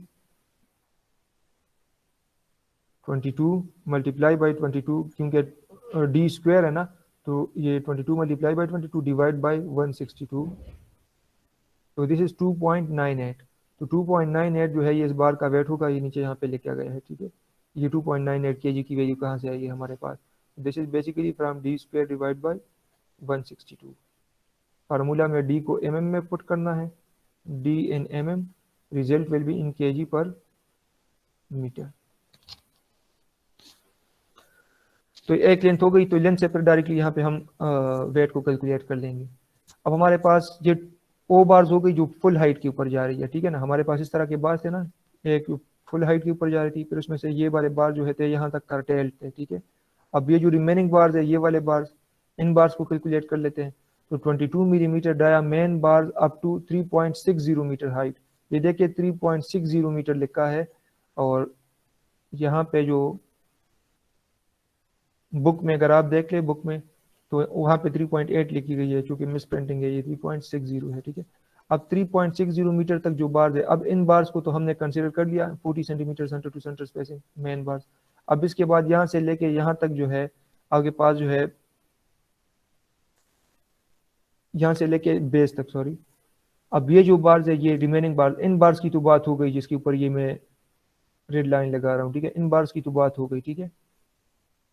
अब ये जो रिमेनिंग बार्स है ये बार्स, अब इस बार को अगर आप देख ले तो इस बार की जो है ये इस साइड यहाँ पे ये क्लियर कवर होगा 5 सेंटीमीटर का, ठीक है।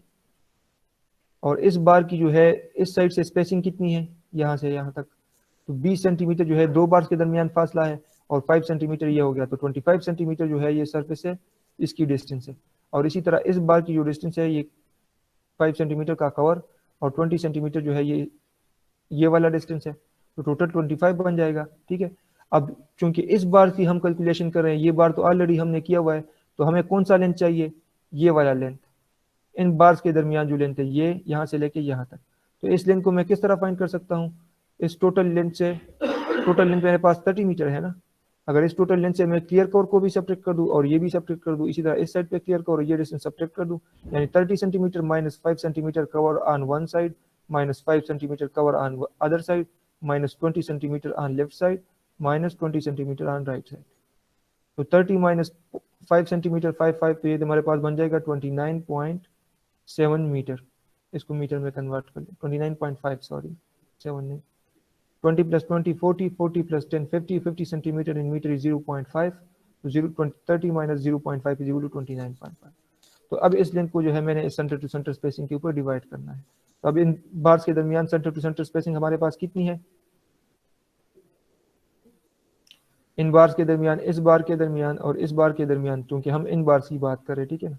इन दो बार्स के दरमियान सेंटर टू सेंटर स्पेसिंग कितनी है सर? ये 40 centimetre centre to centre spacing है, ठीक है। Yes sir. 20 सेंटीमीटर जो है ये स्पेसिंग इस बार के साथ है, क्योंकि ऑलरेडी इस बार को हमने कंसिडर कर लिया है। अब चूंकि सिर्फ इस वाले बार को और इस वाले बार को हमने कंसिडर करना है, तो इसके तादाद को फाइंड करने के लिए इन दो बार्स के दरमियान जो सेंटर टू सेंटर डिस्टेंस होगा, तो ये 20 और ये 20, तो 20 + 20 40, यहाँ पे डायरेक्टली हमारे पास गिवन है। तो ये बेसिकली आप लोगों को समझाने के लिए था कि ये 40 सेंटीमीटर की वैल्यू इन्होंने यहाँ पे क्यों लिखी हुई है, ठीक है। और इसी तरह नीचे जो है ये 20 सेंटीमीटर की वैल्यू क्यों लिखी है, क्योंकि यहाँ पे तो आपके पास ये 10 की वैल्यू नजर आई है। अब यहाँ पे इस पोर्शन पे हम सिर्फ इन वाले बार्स और इन वाले बार्स की बात करेंगे, तो इन दो बार्स में जो ये डिस्टेंस होगा हमारे पास 20 सेंटीमीटर का बराबर होगा, तो यहाँ पे ये 20 सेंटीमीटर।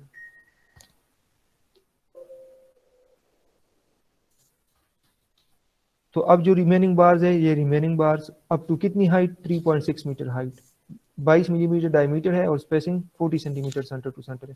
तो ये 29.9 की वैल्यू कहाँ से आई है, 30 से हमने क्लियर कवर को सब्ट्रैक्ट कर दिया है दोनों साइड पे, यानी 0.1 मीटर, 0.1 मीटर, क्योंकि 10 सेंटीमीटर आ रहा था हमारे पास, 5 centimeter on one side, 5 centimeter on the other. तो 29.9 की वैल्यू डायरेक्टली लिख ली, और ये 2 × 0.2 की वैल्यू कहाँ से आई है। इस तरह मैंने आपको बताया कि हमारे पास जो ये बार्स थे मेन बार, उन बार्स को ऑलरेडी हमने कंसीडर कर लिया है।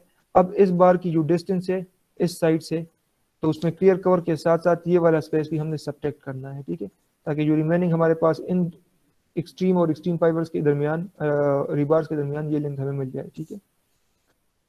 तो ये 2 से 30 मल्टीप्लाई किया, 2 से इसलिए मल्टीप्लाई किया हुआ है कि हमारे पास जो है यहाँ पे देखिए आपके पास, अब हम इन बार्स की बात करें, ठीक है, इन बार्स की बात करें, तो अब ये बार्स के दरमियान मुझे ये डिस्टेंस चाहिए, ठीक है। अब 30 मीटर टोटल लेंथ है, 30 मीटर से मैंने सब्ट्रैक्ट करना है इस साइड का जो क्लियर कवर है ये वाला, इस साइड का जो क्लियर कवर है ये वाला, तो मैं सब्ट्रैक्ट कर दूंगा 10 सेंटीमीटर, यानी 10 सेंटीमीटर, 5 सेंटीमीटर एक साइड पे, 5 सेंटीमीटर दूसरे साइड पे, तो 0.1 मीटर बन जाएगा सेंटीमीटर से मीटर में कन्वर्ट करने में। तो ये मेरे पास 29.9 की वैल्यू बच जाएगी। और ये वाले बार्स और इन वाले बार्स के दरमियान मुझे ये लेंथ चाहिए, तो अब मुझे ये वाला भी सब्ट्रैक्ट करना है और ये वाला भी सब्ट्रैक्ट करना है। तो इन दो बार्स के दरमियान डिस्टेंस कितनी है, ये देखिए 20 सेंटीमीटर, ठीक है। तो 20 centimetre on this side, 20 centimetre on this side, तो 2 × 0.2। यस, और divide by centre to centre spacing, तो centre to centre spacing 40 centimetre centre to centre है, तो 40 हमारे पास 0.4 बन जाएगा, ठीक है, +1। तो ये मेरे पास तादाद बन गई 75। तो 75 की तादाद है हमारे पास, नंबर आ गई। अब लेंथ जो है हमारे पास, लेंथ एक बार की लेंथ को हमने फाइंड करना है, तो जो टोटल लेंथ हमने फाइंड किया था एक बार के लिए, यहाँ पे देखिए,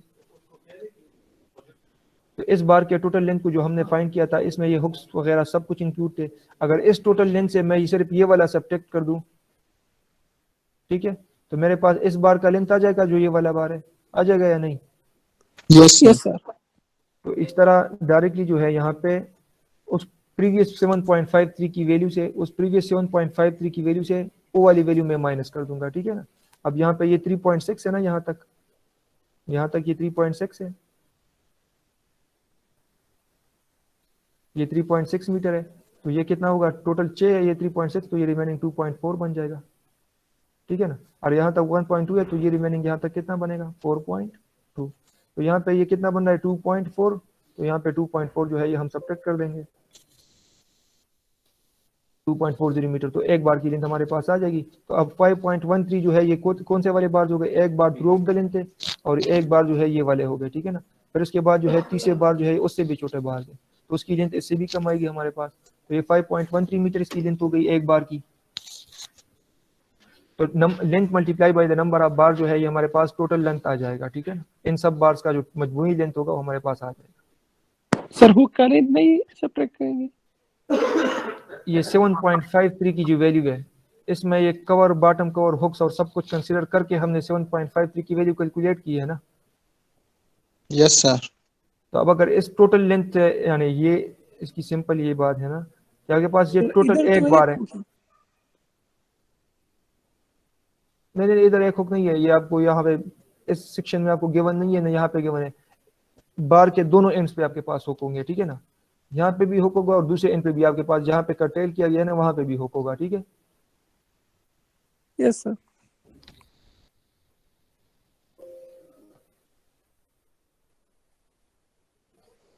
फिर इसके बाद जो है बाकी, अब ये 3 किस्म के बात है, एक फुल हाइट में, फिर एक इस पोजीशन पे कर्टेल किए गए थे यहाँ पे, और एक फिर उससे भी नीचे यहाँ पे कर्टेल किए गए थे।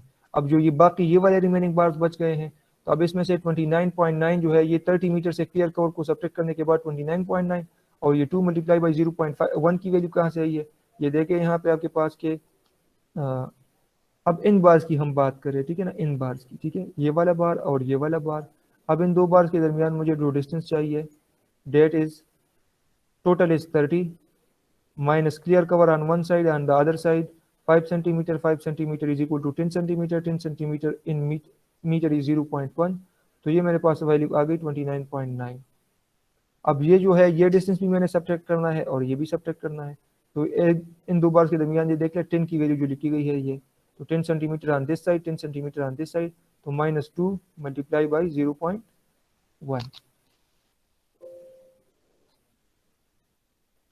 ये देखिए -2 multiply by 0.1 divide by centre to centre spacing हमारे पास कितना होगा, ये 20 centimetre centre to centre spacing हमारे पास कहाँ से है, ये देखिए यहाँ पे ये डायरेक्टली हमारे पास गिवन है 20 सेंटीमीटर सेंटर टू सेंटर। अब ये 20 सेंटीमीटर सेंटर टू सेंटर जो है ये जिन बार्स की हम बात कर रहे हैं ना, ये बार्स, इन दो बार्स के दरमियान सेंटर टू सेंटर स्पेसिंग है, ठीक है ना, इन दो बार्स के दरमियान ये जो स्पेसिंग है इसकी हम बात करें, ठीक है ना। इस बार के साथ 10 सेंटीमीटर डिस्टेंस है, लेकिन इन दो बार्स के अपने दरमियान जो सेंटर टू सेंटर डिस्टेंस है वो 20 सेंटीमीटर है। क्योंकि हम सिर्फ ये नंबर ऑफ बार्स फाइंड करना चाह रहे हैं, तो इसलिए इस स्पेसिंग को हम कंसिडर करेंगे। इस वाले बार को हम क्यों कंसिडर नहीं करें, क्योंकि इससे पहले स्टेप में इन वाले बार्स को हमने कंसिडर कर लिया और उससे पहले वाले स्टेप में इस बार को हमने कंसिडर कर लिया, ऑलरेडी किया हुआ है, तो ये हमारे पास 20 सेंटीमीटर सेंटर टू सेंटर बन जाएगा, ठीक है।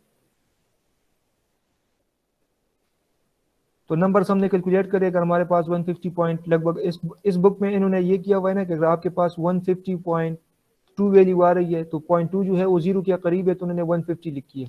अगर इनके पास इस तरह की कुछ वैल्यू आ रही है कि 150.6 समथिंग, तो अब चीज जो है वो 151 के करीब है, तो फिर वहाँ पे उन्होंने लिखा हुआ होगा कि 151, ठीक है। इन्होंने इस तरह से राउंड किया हुआ है डेटा को, ठीक है। अगर आपके पास खुद से अगर आप इसके ऊपर जब प्रैक्टिस करेंगे ना, अगर यहाँ पे इसमें का तो प्रैक्टिस करेंगे तो आपके पास अगर इस तरह की वैल्यू आ रही है कि 150.3 वैल्यू आ रही है और यहाँ पे 150 लिखी गई है, तो इसमें कंफ्यूज नहीं होना, क्योंकि इन्होंने इस तरह से कंसीडर किया हुआ है कि 0.3 चूँकि 150 के करीब है तो 150 किया हुआ है, अगर 0.6 0.7 आ रही है तो 151 के करीब है तो 151 लिखा हुआ है, ठीक है। तो ये हमारे पास कौन से बार्स हो गए, ये हमारे पास बार्स हो गए, इन बार्स की कैलकुलेशन जिस बार की कैलकुलेशन हमने की, तो ये मेरे पास कौन से बार्स हो गए, ये बार्स हो गए मेरे पास स्टेम के जो राइट साइड के ऊपर थे। स्टेम के राइट साइड पे जो हमारे पास ये वाले मेन बार्स थे। अब स्टेम के राइट साइड पे ये डिस्ट्रीब्यूटेड बार्स भी होंगे, जिसको मैं सर्कल कर रहा हूँ, ये तो डिस्ट्रीब्यूटेड बार जो है वो 14 मिलीमीटर डायमीटर के हैं, 25 सेंटीमीटर सेंटर टू सेंटर के, और थ्रू आउट द हाइट है। एक ही आइटम में हम इसको डील कर सकते हैं, ठीक है। तो देखिए कि हमारे पास अब जो है ये आइटम नंबर 1 जो था वो कंक्रीट का वर्क था, 2 नंबर स्टील का वर्क था, फिर 2 में मैंने सब हेडिंग्स दिए हुए हैं अपने लिए, ठीक है ना, I 2I 3I IV V, ठीक है ना। तो मेन बार्स की बात हो गई, राइट साइड पे जो है वो मेन बार्स की बात हमने कर ली, कैलकुलेशन कर ली।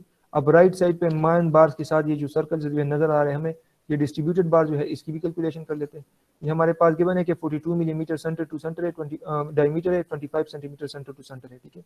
देखें यहाँ पे ये 14 millimeter diameter, 25 centimeter centre to center. तो अब इन बार्स की तादाद को फाइंड करने के लिए, इन बार्स की तादाद को फाइंड करने के लिए, ये क्रॉस सेक्शन व्यू में जो हमें नजर आ रहे हैं, इन बार्स की तादाद को फाइंड करने के लिए ये बार्स इस डायरेक्शन में जाएंगे। तो इन बार्स की तादाद को फाइंड करने के लिए हमें कौन सा लेंथ चाहिए होगा जी, कौन सा लेंथ चाहिए होगा हमें? सर जी दोबारा बता दी। ये जो इनसर्कल कर रहा हूं मैं, इन बार्स की तादाद को फाइंड करने के लिए मैं क्या करूंगा, कौन सा लेंथ मुझे चाहिए? दिस जो आपके पास बार्स होंगे ना, आपके पास इस डायरेक्शन में इस तरह थ्रू आउट द लेंथ जाएंगे, ठीक है ना, इस तरह थ्रू आउट द लेंथ आपके पास ये बार्स जाएंगे इस तरह से, ठीक है। अब इन बार्स की तादाद को फाइंड करने के लिए मैं इस टोटल लेंथ को अगर इन दो बार्स के दरमियान ये जो सेंटर टू सेंटर स्पेसिंग है इसके ऊपर डिवाइड करूंगा ना तादाद को फाइंड करने के लिए, तो ये लेंथ मेरे पास कौन सी लेंथ होगी, ये 6 + 0.5 यानी टोटल लेंथ मेरे पास होगी 6.5 मीटर। इज इट क्लियर और नॉट? इज इट क्लियर और नॉट? ये 6.5 मीटर की वैल्यू हम यूज करेंगे यहाँ पे बार्स की तादाद को फाइंड। Yes sir.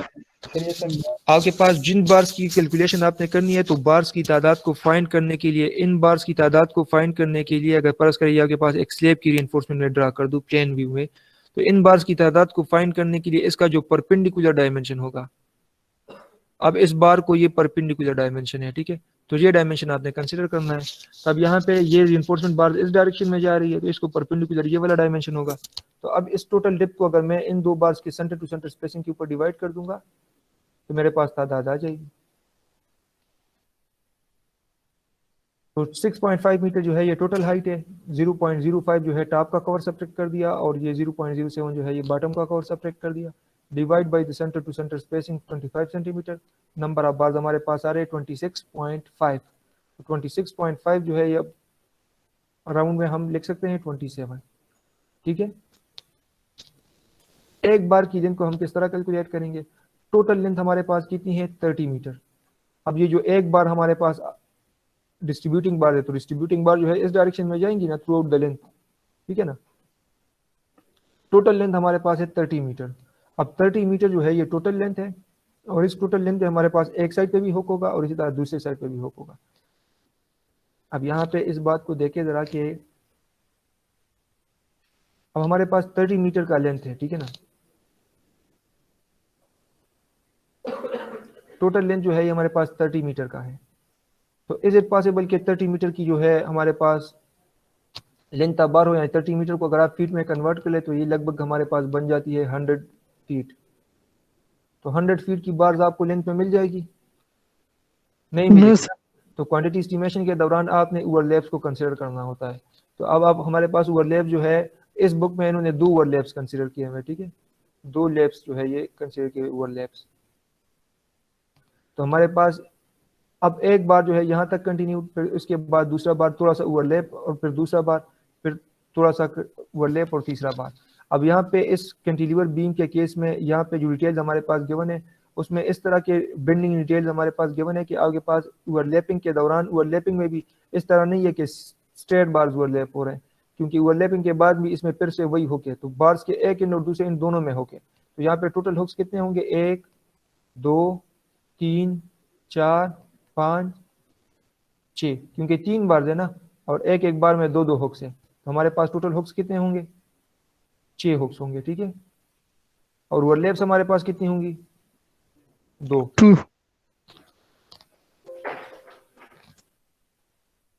यहाँ पे इस वैल्यू को देखिए किस तरह कैलकुलेट किया कि 30 मीटर हमारे पास जो है ये टोटल लेंथ हो गई। 0.10 की वैल्यू हमारे पास कहाँ से आई है? ये हमारे पास दोनों साइड्स पे क्लियर कवर है कंक्रीट के। तो कंक्रीट के क्लियर कवर का एक साइड पे कितनी है? ये 5 सेंटीमीटर है। तो 5 centimeter plus 5 centimeter is equal to 10 centimeter. तो 10 सेंटीमीटर को मीटर में लिख दे तो ये 0.1, ठीक है। तो 2 जो है हमने ओवरलैप्स कंसिडर करने हैं, तो ये हो गया 2, और 40 टाइम्स डाया आप बार जो है ये आपके पास ओवरलैपिंग की लेंथ है। जिस तरह क्लास के स्टार्ट में मैंने आपको बताया कि 40 टाइम्स डाया आप बार जो है ये हमारे पास ओवरलैपिंग का लेंथ होगा।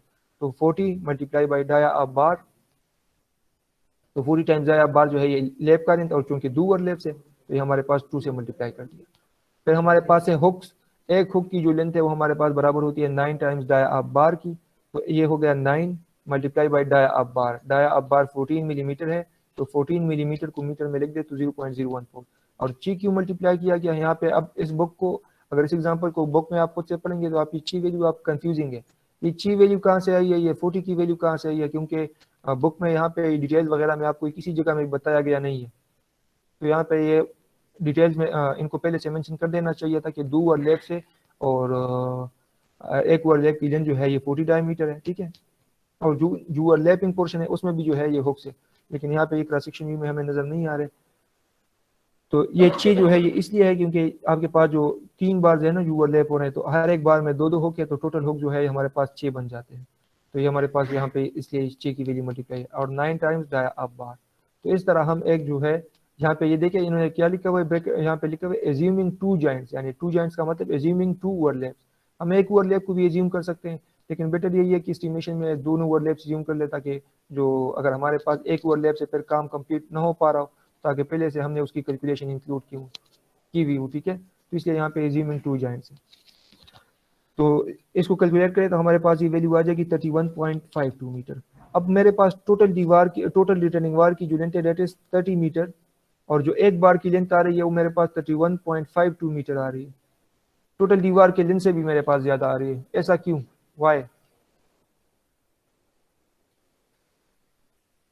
सर ओवरलैप है। इसमें दो ओवरलैप्स भी है और हुक्स भी है, ठीक है ना, तो इसलिए ओवरलैपिंग और हुक्स की लेंथ की वजह से जो है ये लेंथ थोड़ी सी ज्यादा आ रही है, ठीक है, क्योंकि दीवार सर को ये ओवरलैप कितने देंगे, ओवरलैप जो है कितने ये एमएम के? ओवरलैप जो है ये 40 टाइम्स डाया आप बार का होगा, 40 टाइम्स डाया आप बार का होगा। डाया आप बार जो है ये हमारे पास यहाँ पे गिवन है 14 मिलीमीटर, तो यहाँ पे ये 14 मिलीमीटर जो है, let me remove all the end.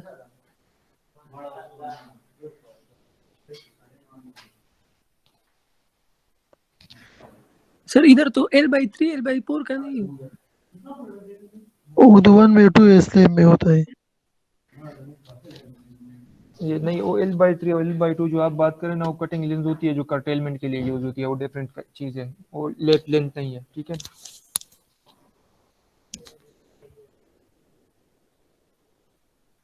अच्छा, तो ये देखिए 40 टाइम्स डाया अब बार, तो ये 40 की वैल्यू 40 और ये हमारे पास होगी डाया अब बार, ठीक है। पेंसिल कमेंट फॉर्मेट,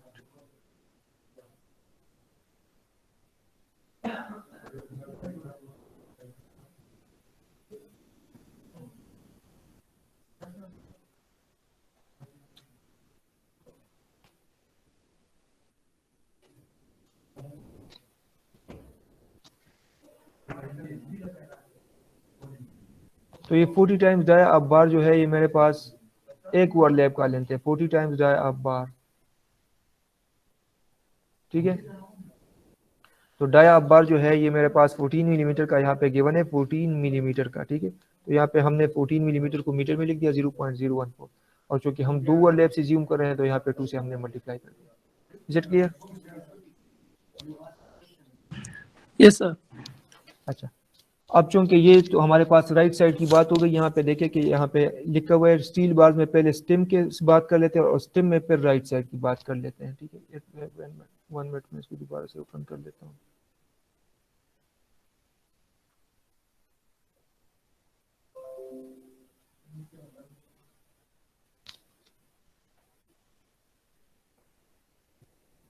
अच्छा, तो अब इसके बाद जो है स्टेम की जो राइट साइड की सब कैलकुलेशन हो गई, राइट साइड में जो मेन बार्स थे और उसमें साइड जो डिस्ट्रीब्यूटेड बार्स भी थे। अब यहाँ पे लेफ्ट साइड पे जो मेन और डिस्ट्रीब्यूटेड बार्स है उसकी भी कैलकुलेशन कर लेते हैं। तो यहाँ पे जिस तरह यहाँ पे इस बुक में लिखा गया है कि आपके पास स्टील बार स्टेम की राइट साइड, तो अपनी आसानी के लिए हमने लिखा है कि स्टेम की राइट साइड हम की बात करें, तो यहाँ पे लिखना चाहिए कि स्टेम लेफ्ट साइड। इन्होंने नहीं लिखा हुआ, जब आप एक्सेल शीट बनाएंगे तो उसमें लिख लें, बेहतर होगा लेफ्ट साइड, ताकि आसानी से एक समझ आ जाए रीडर को कि ये स्टेम की लेफ्ट साइड की बात हो रही है, ठीक है। अब स्टेम के लेफ्ट साइड में हमारे पास दो किस्म के बार्स है, एक मेन बार्स और एक डिस्ट्रीब्यूटेड बार्स। तो डिस्ट्रीब्यूटेड बार जो है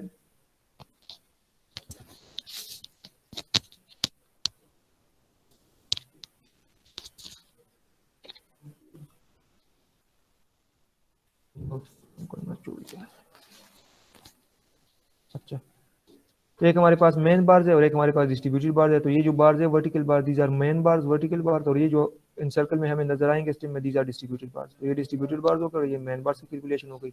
मेन बार्स के बारे में हमें डिटेल्स गिवन है कि ये हमारे पास कितनी है, ये देखिए यहाँ पे vertical bars 14 millimeter diameter 30 centimeter centre to center, तो ये हो गया 14 millimeter diameter 30 centimeter centre to center. तो टोटल लेंथ हमारे पास जो है ये, अब वर्टिकल बार्स को हम कैलकुलेट करें, ठीक है ना। इन वर्टिकल बार्स को ये देखिए यहाँ पे, इन बार्स को, ये वर्टिकल बार्स। अब इन वर्टिकल बार्स के तादाद को फाइंड करने के लिए हम क्या करेंगे, ये वर्टिकल बार जो है ये अगर मैं दीवार की लेंथ बना दूं साइड व्यू, तो ये मेरे पास वो वर्टिकल बार्स नजर आएंगे इस तरह से। तो वर्टिकल बार्स को फाइंड करने के लिए कौन सा लेंथ मैं यूज करूंगा, वर्टिकल बार्स को जो परपेंडिकुलर लेंथ होगा ये वाला। ये टोटल लेंथ मेरे पास दीवार की कितनी है, 30 मीटर। तो ये 30 मीटर की वैल्यू हम यहाँ पे यूज करेंगे। इज इट क्लियर और नॉट कि हम 30 मीटर की वैल्यू क्यों यूज कर रहे हैं? Yes sir. अच्छा, तो 30 माइनस ये 10 जो है, ये 10 नहीं, ये 0.1 है, ठीक है। यहाँ पे फिर से मिस प्रिंटिंग है, 0.10 है, 30 मीटर में है। तो ये 10 जो है ये असल में कंक्रीट के कवर्स है, 5 centimeter on one side 5 centimeter on the other. तो ये मेरे पास 10 सेंटीमीटर यानी मीटर में 0.1 होगा, तो यहाँ पे पॉइंट मिसिंग है। यहाँ पे इस तरह नीचे भी ये पॉइंट मिसिंग है, ये 0.30 है, ठीक है। जिस तरह यहाँ पे ये 0.30 लिखा है, ये 30 centimeter centre to centre spacing है, तो अगर मीटर में मैं लिख दूँ तो ये 0.3 बन जाएगा। तो this minus this divide by 30 plus 1 is equal to 100।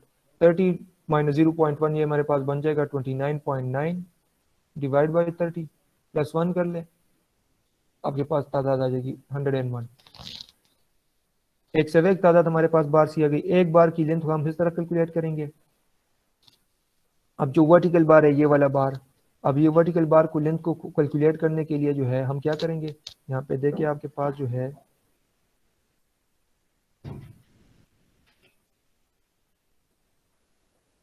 ये बार वर्टिकल बार, तो इस टोटल लेंथ से जो है हम क्लियर कवर को सब्ट्रैक्ट कर देंगे, क्लियर कवर को, और इसके साथ हुक के लेंथ को ऐड कर देंगे, ठीक है। तो हमारे पास जो वैल्यू होगी वो हमारे पास अब टोटल लेंथ माइनस एक कवर टॉप के ऊपर है, एक बॉटम के ऊपर है, तो जो टॉप का कवर है वो 5 सेंटीमीटर का है और जो बॉटम का कवर है वो 7 सेंटीमीटर का है, वो दोनों हमने सब्ट्रैक्ट कर दिए, plus 2 times the length of hook. एक हुक जो है वो टॉप के ऊपर होगा और एक जो है सबसे बॉटम के ऊपर होगा, ठीक है। तो 2 हुक्स हो गए, तो 2 मल्टीप्लाई बाई हुक्स, एक हुक जो है ये 9 टाइम्स डाया ऑफ बार का बराबर है, तो 9 multiply by 2 is equal to 18। Dia of bar is 14 millimeter given 0.014। एक बार की लेंथ हमारे पास आ गई 6.63 मीटर। अब ये एक बार की लेंथ 6.63 मीटर है। यहाँ पे देखें ये जो मेन बार है ये वाला, इसकी लेंथ मेरे पास 6.63 मीटर आ रही है, और इस साइड पे जो ये वाला मेन बार था इसकी लेंथ मेरे पास कितनी आ रही थी 7.53 मीटर, ये वाला बार।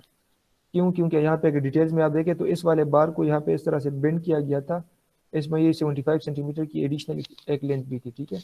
इसलिए जो है ये इन दोनों वेल्यूज में ये डिफरेंस आ रहा है, इसलिए यहाँ पे हमारे पास इस केस में जो है ये यहाँ पे देखिए जो लेफ्ट साइड वाले बार है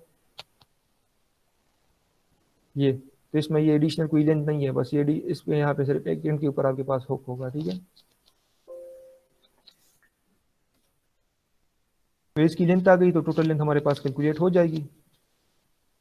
अब ऊपर अगर आप देखें तो इन सब ये जो 22 मिलीमीटर डायमीटर के बाद है ना, इनके वेट को ये 22 मिलीमीटर के डायमीटर जो फुल हाइट में जा रहे थे, फिर रिमेनिंग बार, तो सबका डायमीटर सेम है, तो सबकी जो है हमने लेंथ अलग-अलग कैलकुलेट कर ली। तो अगर इन सब लेंथ को हम जमा कर ले, this plus this plus this, ठीक है ना, तो अगर हम ये सब प्लस कर ले तो ये हमारे पास आ जाएगी 1456.53 मीटर, और 2.98 की वैल्यू जो है हमारे पास डी स्क्वायर डिवाइड बाई 162 से आ रही थी। तो डी स्क्वायर 1 डिवाइड बाई 162 से 2.982 का 92 का क्या मतलब है, 2.98 का मतलब है केजी पर मीटर, ठीक है ना। ये केजी पर मीटर है, तो लेंथ मल्टीप्लाई बाई वेट इन पर मीटर, तो लेंथ जो है वो मीटर में होगा, तो मीटर के साथ कैंसिल हो जाएगा, तो वेट मेरे पास आ जाएगा केजी से। तो ये टोटल केजी में वेट आ गया है, ठीक है। तो जो जितने भी सेम डायमीटर के बार्स होंगे उनको आप इस तरह इकट्ठा डील कर सकते हैं, बस सिर्फ सबके लेंथ को प्लस करके उसके वेट को मल्टीप्लाई कर ले, क्योंकि अगर सेम डायमीटर है तो आपके पास 22 मिलीमीटर डायमीटर के जो बार है उसकी वेट आपके पास 2.980 केजी पर मीटर है। पर मीटर का क्या मतलब है, अगर 1 मीटर का टुकड़ा आप ले ले इस बार का, तो उस एक टुकड़े का वेट जो है तकरीबन आपके पास 3 किलोग्राम का बराबर होगा। अगर आप इस तरह करें कि आप इस लेंथ को 2.92 से मल्टीप्लाई करें, फिर इसको भी 2.92 से मल्टीप्लाई करें, इसको भी 2.92 से मल्टीप्लाई करें, फिर सबको ऐड कर दें, डजंट मैटर, आपके पास यही सेम वैल्यू आएगी। अब इसी तरह जो लेफ्ट साइड है स्टेम का, जो स्टेम का लेफ्ट साइड है, तो स्टेम के लेफ्ट साइड पे भी हमारे पास जो है ये 14 मिलीमीटर का एक बार है, और इसी तरह जो हमारे पास जो स्टेम का राइट साइड था उसमें भी डिस्ट्रीब्यूटेड बार जो था वो 14 मिलीमीटर का था। तो जो 14 millimetre, this one is on the right side of stem, ये देखें, and this one is on the left side of stem, लेकिन चूंकि डायमीटर सेम है तो हम इन दोनों को सिर्फ लेंथ को ऐड कर लें, this plus this is equal to 1520.67, और 1.21 की वैल्यू कहाँ से आई है हमारे पास, तो ये डी स्क्वायर जो है हमारे पास 162 फार्मूला है, डायमीटर हमारे पास है 14 मिलीमीटर, ठीक है। तो 14 मिलीमीटर डायमीटर है हमारे पास, तो 14 को हमने एज ए 14 पुट करना है, तो 14 मिलीमीटर बाई 14 के ऊपर स्क्वायर है ना, डी स्क्वायर, तो ये मेरे पास ये बन जाएगा डिवाइड बाई 162 डिनोमिनेटर में है, इज इक्वल टू, तो मेरे पास वैल्यू आ रही है 1.2098। अगर मैं से राउंड अप कर दूँ इस डेटा को, तो 9 को मैं यहाँ पे लिख सकता हूँ 1.21, तो यहाँ पे वैल्यू लिखी गई है 1.21 kg, ठीक है। तो 1.21 kg per meter multiply by this total length is equal to 1840 kilogram. फिर इसके बाद मेरे पास है स्टेम के लेफ्ट साइड पे जो है मेरे पास है डिस्ट्रीब्यूटेड रिइंफोर्समेंट। ये स्टेम के लेफ्ट साइड पे, left side of stem distributed bars 10 millimeter diameter है, 30 सेंटीमीटर सेंटर टू सेंटर है। ये हमारे पास यहाँ पे देखिए गिवन है। डिस्ट्रीब्यूटेड बार्स 10 मिलीमीटर डायमीटर के, 30 centimeter centre to center distance के ऊपर, 10 millimeter diameter, 30 centimeter centre to center. हमारे पास नंबर ऑफ बार्स को फाइंड करने के लिए हम क्या करेंगे, क्योंकि अब मेरे पास ये डिस्ट्रीब्यूटेड बार्स है, ये सर्कल वाले बार्स, अगर यहाँ पे मैं बना दूँ थोड़ा सा, तो ये डिस्ट्रीब्यूटेड बार्स है ना, ये वाले, ठीक है। तो इस बार्स की तादाद को कैलकुलेट करने के लिए मुझे इस टोटल लेंथ से अगर कवर्स वगैरह को मैं सब्ट्रैक्ट कर दूं, तो इस लेंथ को मैं डिवाइड कर दूं इन दो बार्स के सेंटर टू सेंटर स्पेसिंग के ऊपर, तो मुझे मेरे पास तादाद आ जाएगी। Total length is 6.5 minus clear cover on top minus clear cover on bottom divide by the centre to centre spacing. Clear cover on top is 5, clear cover on bottom is 7, total length is 6.5। 6.5 जो है हमारे पास total length है, 6 metre यहाँ से है और 50 centimetre base तक, तो 50 plus 6 is equal to 6.5 meter. ये मेरे पास तादाद आ गई।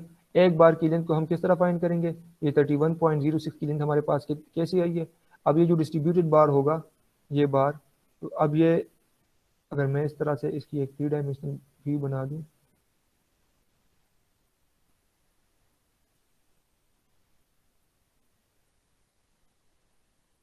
अब ये जो डिस्ट्रीब्यूटेड बार होगा, अब ये थ्रू आउट द लेंथ इस तरह जा रहा होगा, ठीक है ना। तो टोटल लेंथ जो है ये मेरे पास 30 मीटर है। तो टोटल लेंथ 30 मीटर है माइनस 2 टाइम्स कवर्स। एक कवर जो है हमने, एक कवर जो है ये इस तरह एक लेफ्ट साइड पे कवर होगा, इसी तरह एक कवर जो है ये राइट साइड के ऊपर होगा, तो 2 टाइम्स कवर्स हो जाएंगे। प्लस कितनी ओवरलैप्स को हम एज्यूम करेंगे, 30 मीटर का लेंथ था, तो हम एज्यूम करें कि 2 ओवरलैप्स हमने इसमें देने हैं, तो 2 ओवरलैप्स हो गए। और एक फिर इसमें हुक्स कितने होंगे, जो हम बार्स को ओवरलैप कर रहे हैं, तो हम ये एज्यूम कर रहे हैं कि हमारे पास 2 जॉइंट्स है और एक जॉइंट, तो 2 जॉइंट्स में हमारे पास इसका मतलब है कि 3 बार जो है ये ओवरलैप होंगे, ठीक है। 1 2 3 बार ओवरलैप होंगे, इन 3 बार जो है हम ओवरलैप करेंगे इन दोनों जॉइंट्स के लिए। तो 3 बार हो गए, एक बार के एक इन दूसरे इन पे 2 हुक्स होंगे, तो जो हमारे पास 3 बार में टोटल हुक्स जो है ये 6 बन जाएंगे, तो ये हो गए 6 hooks. Total length is 30 minus 0.10, ये एक 5 centimeter cover and one side 5 centimeter on the other, plus 2 multiply by 40 times dia of bar. तो 2 मल्टीप्लाई बाई 40 कहाँ से आया, 40 टाइम्स डाया ऑफ बार जो है ये मेरे पास एक लेब की लेंथ है, एक लेब की जो लेंथ है this is 40 times dia of bar, और चूंकि 2 हम एज्यूम कर रहे हैं 2 जॉइंट्स, 2 से मल्टीप्लाई कर दिया है।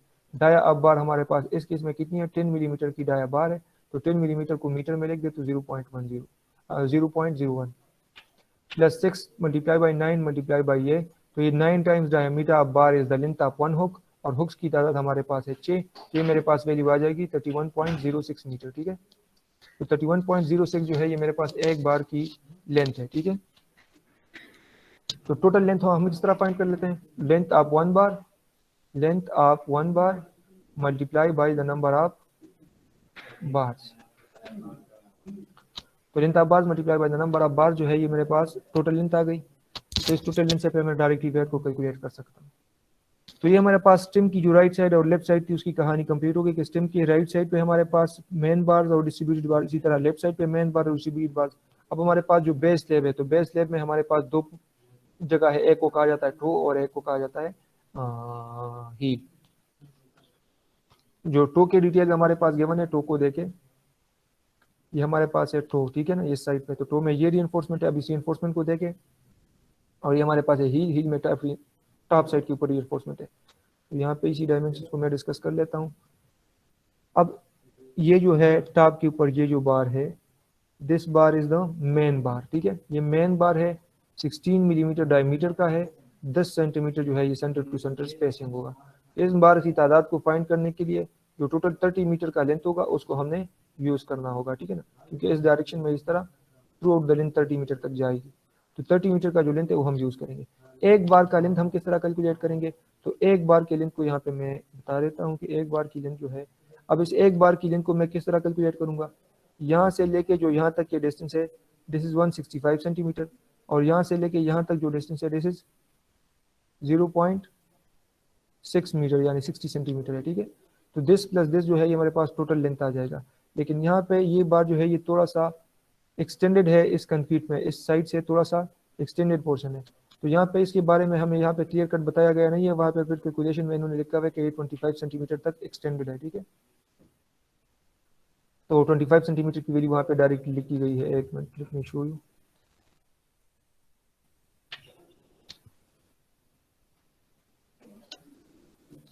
अच्छा, तो बेस स्लैब में एक हो गया टो और एक हो गया हील।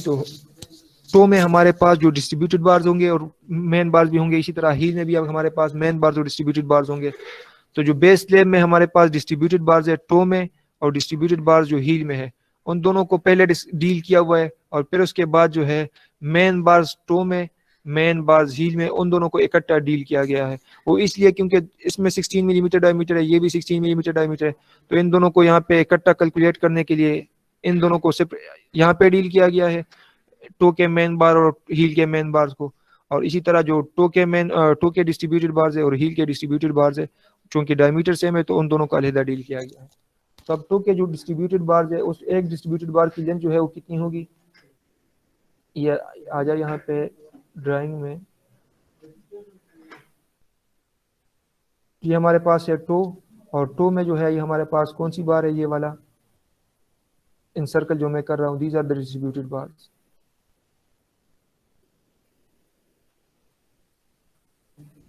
ठीक है। अब इस डिस्ट्रीब्यूटेड बार की जो लेंथ है वो हमारे पास कितनी होगी, इस डिस्ट्रीब्यूटेड बार की जो लेंथ होगी हमारे पास होगी 31.06। 31.06 की वैल्यू कहाँ से आई है, क्योंकि ये भी थ्रू आउट द लेंथ हमारे पास जाएगी ना। ये यहाँ पे देखें कि ये जो बार्स है ना, ये इस तरह इस डायरेक्शन में जाएगी ना थ्रू आउट द लेंथ। तो 30 minus clear cover plus length of hook plus length of lapse. तो इसी तरह अगर हम कैलकुलेट कर ले जिस तरह से पहले हमने कैलकुलेट किया ये, तो यहाँ पे कमेंट में लिखा गया है कि लेंथ एज अबव, यहाँ पे इस तरह हमने जिस तरह कैलकुलेट किया तो वही 31.06 की वैल्यू हमारे पास आएगी। तादाद को हम किस तरह, ये तो हमारे पास लेंथ हो गया, नंबर्स को किस तरह फाइंड करेंगे। तो नंबर को फाइंड करने के लिए जो इस बार का परपेंडिकुलर डायमेंशन होगा, that divide by the centre to centre spacing. अब इस बार का जो परपेंडिकुलर डायमेंशन है हमारे पास कौन सा है, ये देखे, दिस इज द बार। अब इन बार्स की तादाद को फाइंड करने के लिए मुझे ये डायमेंशन चाहिए, ये। अब इस डायमेंशन को मैं किस तरह से फाइंड कर सकता हूँ, अब इस डायमेंशन को मैं इस तरह फाइंड कर सकता हूँ कि ये मेरे पास 30 सेंटीमीटर है, ठीक है ना। ये डायमेंशन ये 30 सेंटीमीटर है, ये मेरे पास है 75, दिस इज 75। जी जी सर मेरे इंटरनेट का थोड़ा इशू है सर, बार बार कनेक्ट और डिस्कनेक्ट होते हैं। 3G है सर, तो सर डिस्कनेक्ट हुआ अटेंडेंस के टाइम तो फिर अटेंडेंस लगा देना, सही है। अटेंडेंस जो है वो आपकी इसी ऑटोमेटिकली तो मैं ऑनलाइन है सर। जी ठीक है, कोई इशू नहीं है। अटेंडेंस जो है वो ऑटोमेटिकली अगर आपने क्लास को ज्वाइन किया हुआ है ना, तो 1 मिनट के लिए अगर आपने क्लास को ज्वाइन किया हुआ तब भी आपको मैं प्रेजेंट मार्क करूंगा, ठीक है। फिर भी आप खैर नहीं सर, ये अक्सर सर ऑफलाइन ऑनलाइन होता है, तो मैंने सोचा इसने अटेंडेंस के टाइम इस तरह हो जाए। ठीक है, कोई इशू नहीं होगा। एज अ सेफ्टी आप मुझे अपना नाम बता दें ताकि मैं अपने साथ लिख लूं। सज्जाद खान सर। अच्छा ठीक है।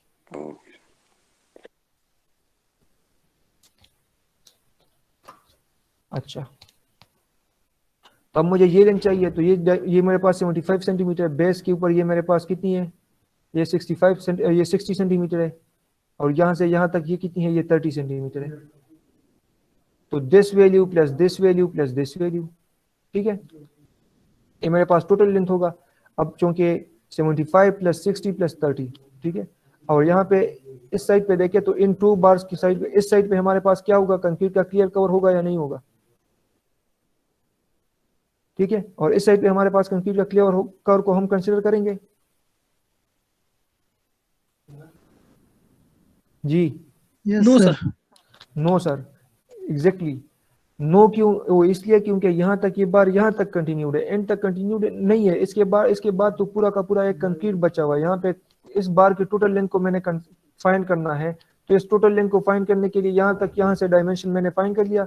अब इस टोटल डायमेंशन से सिर्फ इस साइड वाला क्लियर कवर मैं सब्ट्रैक्ट कर दूंगा, ठीक है ना।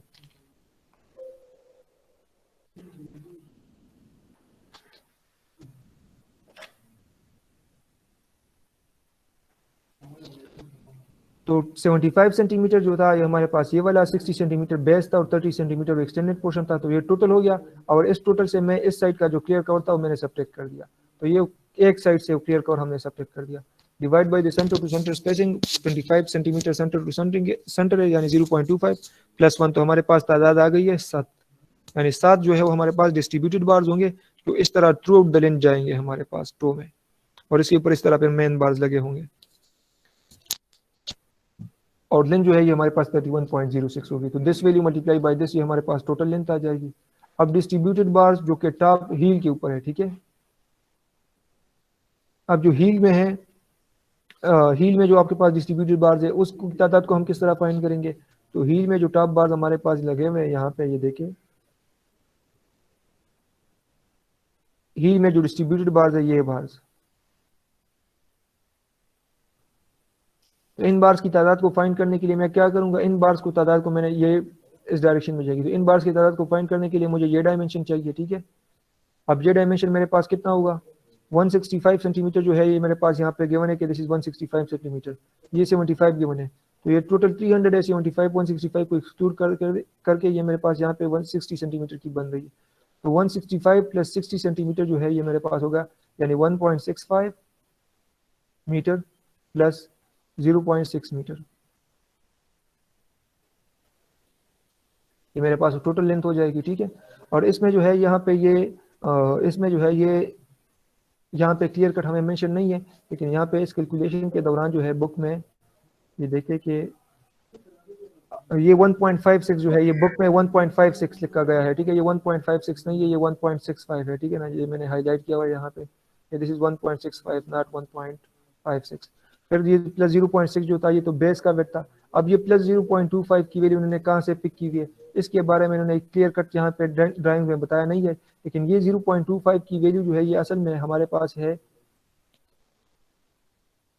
ये इसका थोड़ा सा पोर्शन जो है ये इसके बाद भी एक्सटेंडेड है, तो दिस प्लस दिस जो है ये हमारे पास टोटल लेंथ हो जाएगा, ठीक है ना। और इस टोटल नंबर ऑफ बार्स को इस टोटल लेंथ से ये क्लियर कवर हम सब्ट्रैक्ट कर देंगे, ठीक है।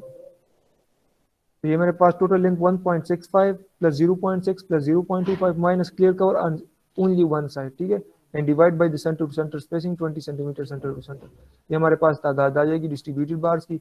एक बार डिस्ट्रीब्यूटेड बार की लेंथ कितनी होगी, वही सेम एज अबाउट 31.06। इन दोनों वैल्यूज को प्लस कर दे, 217 प्लस 403 ये हमारे पास बन जाएगा 620, और ये 620 प्लस 620 ये हमारे पास बन जाएगा 1287, और इसमें ये 1287 687 प्लस 217 प्लस 403 ये सबको आप प्लस कर दे तो इतनी ही वैल्यू आएगी आपके पास 1304.2 मीटर, ठीक है। तो ये असल में इन तीन वैल्यूज को हम क्यों ऐड कर रहे हैं, क्योंकि इसकी भी 10 मिलीमीटर डाया के बार, ये भी 10 मिलीमीटर डाया का बार है, और ये भी 10 मिलीमीटर डाया का बार है, और जो 14 मिलीमीटर का था वो यहाँ पे हमने सेपरेटली डील कर दिया है। अब जो 10-10 मिलीमीटर के बार है उन सब के लेंथ को ऐड कर ले तो ये लेंथ आ रही है, और 0.62 kg जो है एक बार का वेट होगा, D square divide by 162, D हमारे पास मिलीमीटर में है तो डी यहाँ पे 10 मिलीमीटर का बार है, तो 10 स्क्वायर जो है ये हमारे पास हो जाएगा 100 divide by 162 is equal to 0.62 is kg per meter, 0.62 kg per meter length के साथ मल्टीप्लाई कर देंगे तो टोटल वेट आ जाएगा।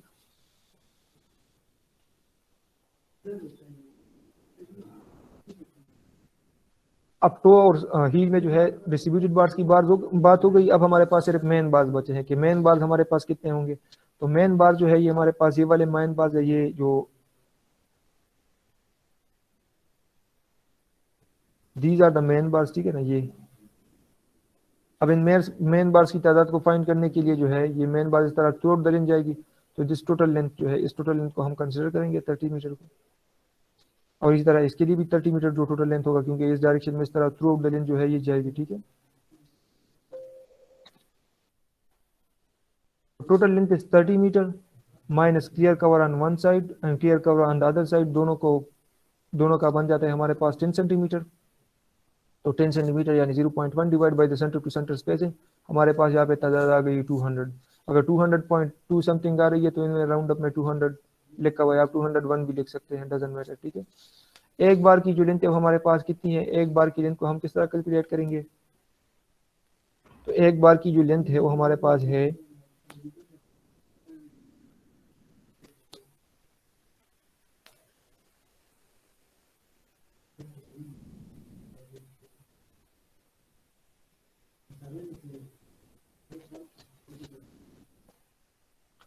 तो टो में हम मेन बार की बात कर रहे हैं, ये बार, इस बार के टोटल लेंथ को हमने फाइंड करना है।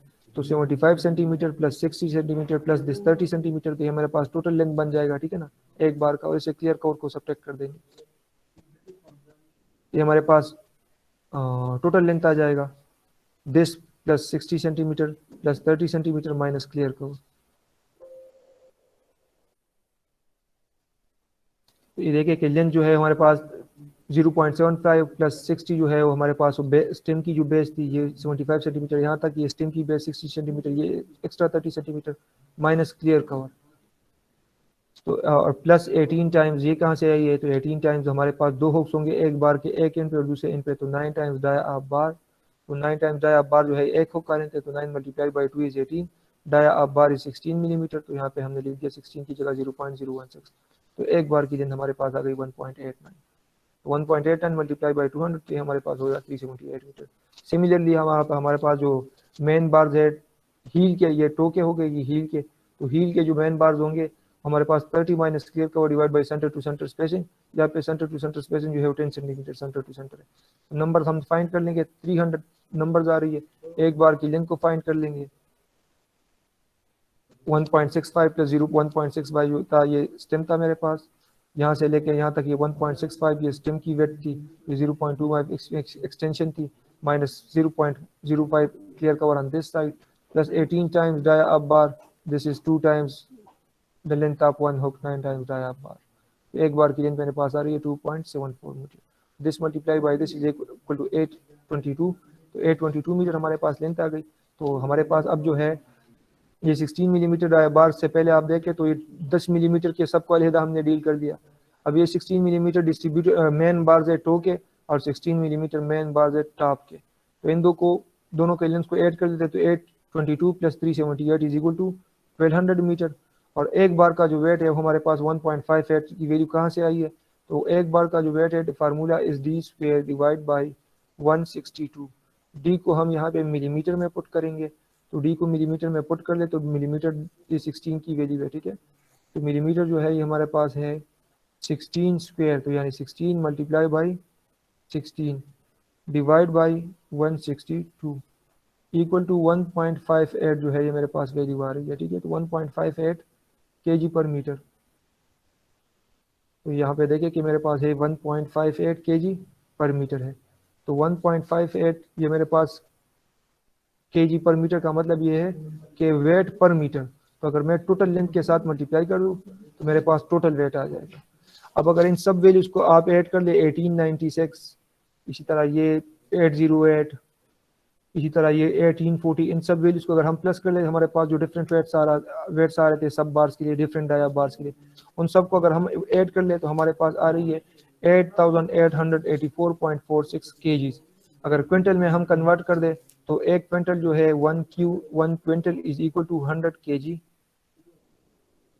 तो 100 के ऊपर डिवाइड कर ले तो हमारे पास 88.845 क्विंटल आ रही है, ठीक है। तो दिस इज ये। अब हमारे पास रिटेनिंग वॉल में हमारे पास जो है दो चीज़ें थी, एक कंक्रीट था और एक स्टील था। कंक्रीट की एस्टिमेशन जो है हमने यहाँ पे पढ़ लिया कि हमारे पास ये जो है कंक्रीट हो गया, कंक्रीट में स्टेम और जो स्लेब है बेस स्लेब फ्लोर हील उसकी क्वांटिटी हमने कैलकुलेट की। फिर स्टील बार्स की तरफ हम आ गए, तो स्टील बार की कैलकुलेशन में ये थोड़े से ज़्यादा कैलकुलेशंस की हुए वो इसलिए हैं क्योंकि यहाँ पे जो स्टील बार्स हमारे पास गिवन है, तो यहाँ पे इस साइड पे स्टील बार्स की डिटेल्स डिफरेंट है, इस साइड पे डिफरेंट है। फिर इस साइड के स्टील बार्स में कुछ बार्स का टेल भी किए गए हैं, तो इन बार्स को अलहदा डील किया गया, इन बार्स को अलहदा डील किया गया, इन बार्स को अलहदा डील किया गया। फिर लेफ्ट साइड पे मेन बार्स को अलहदा डील किया गया, डिस्ट्रीब्यूटेड बार्स को अलहदा डील किया गया।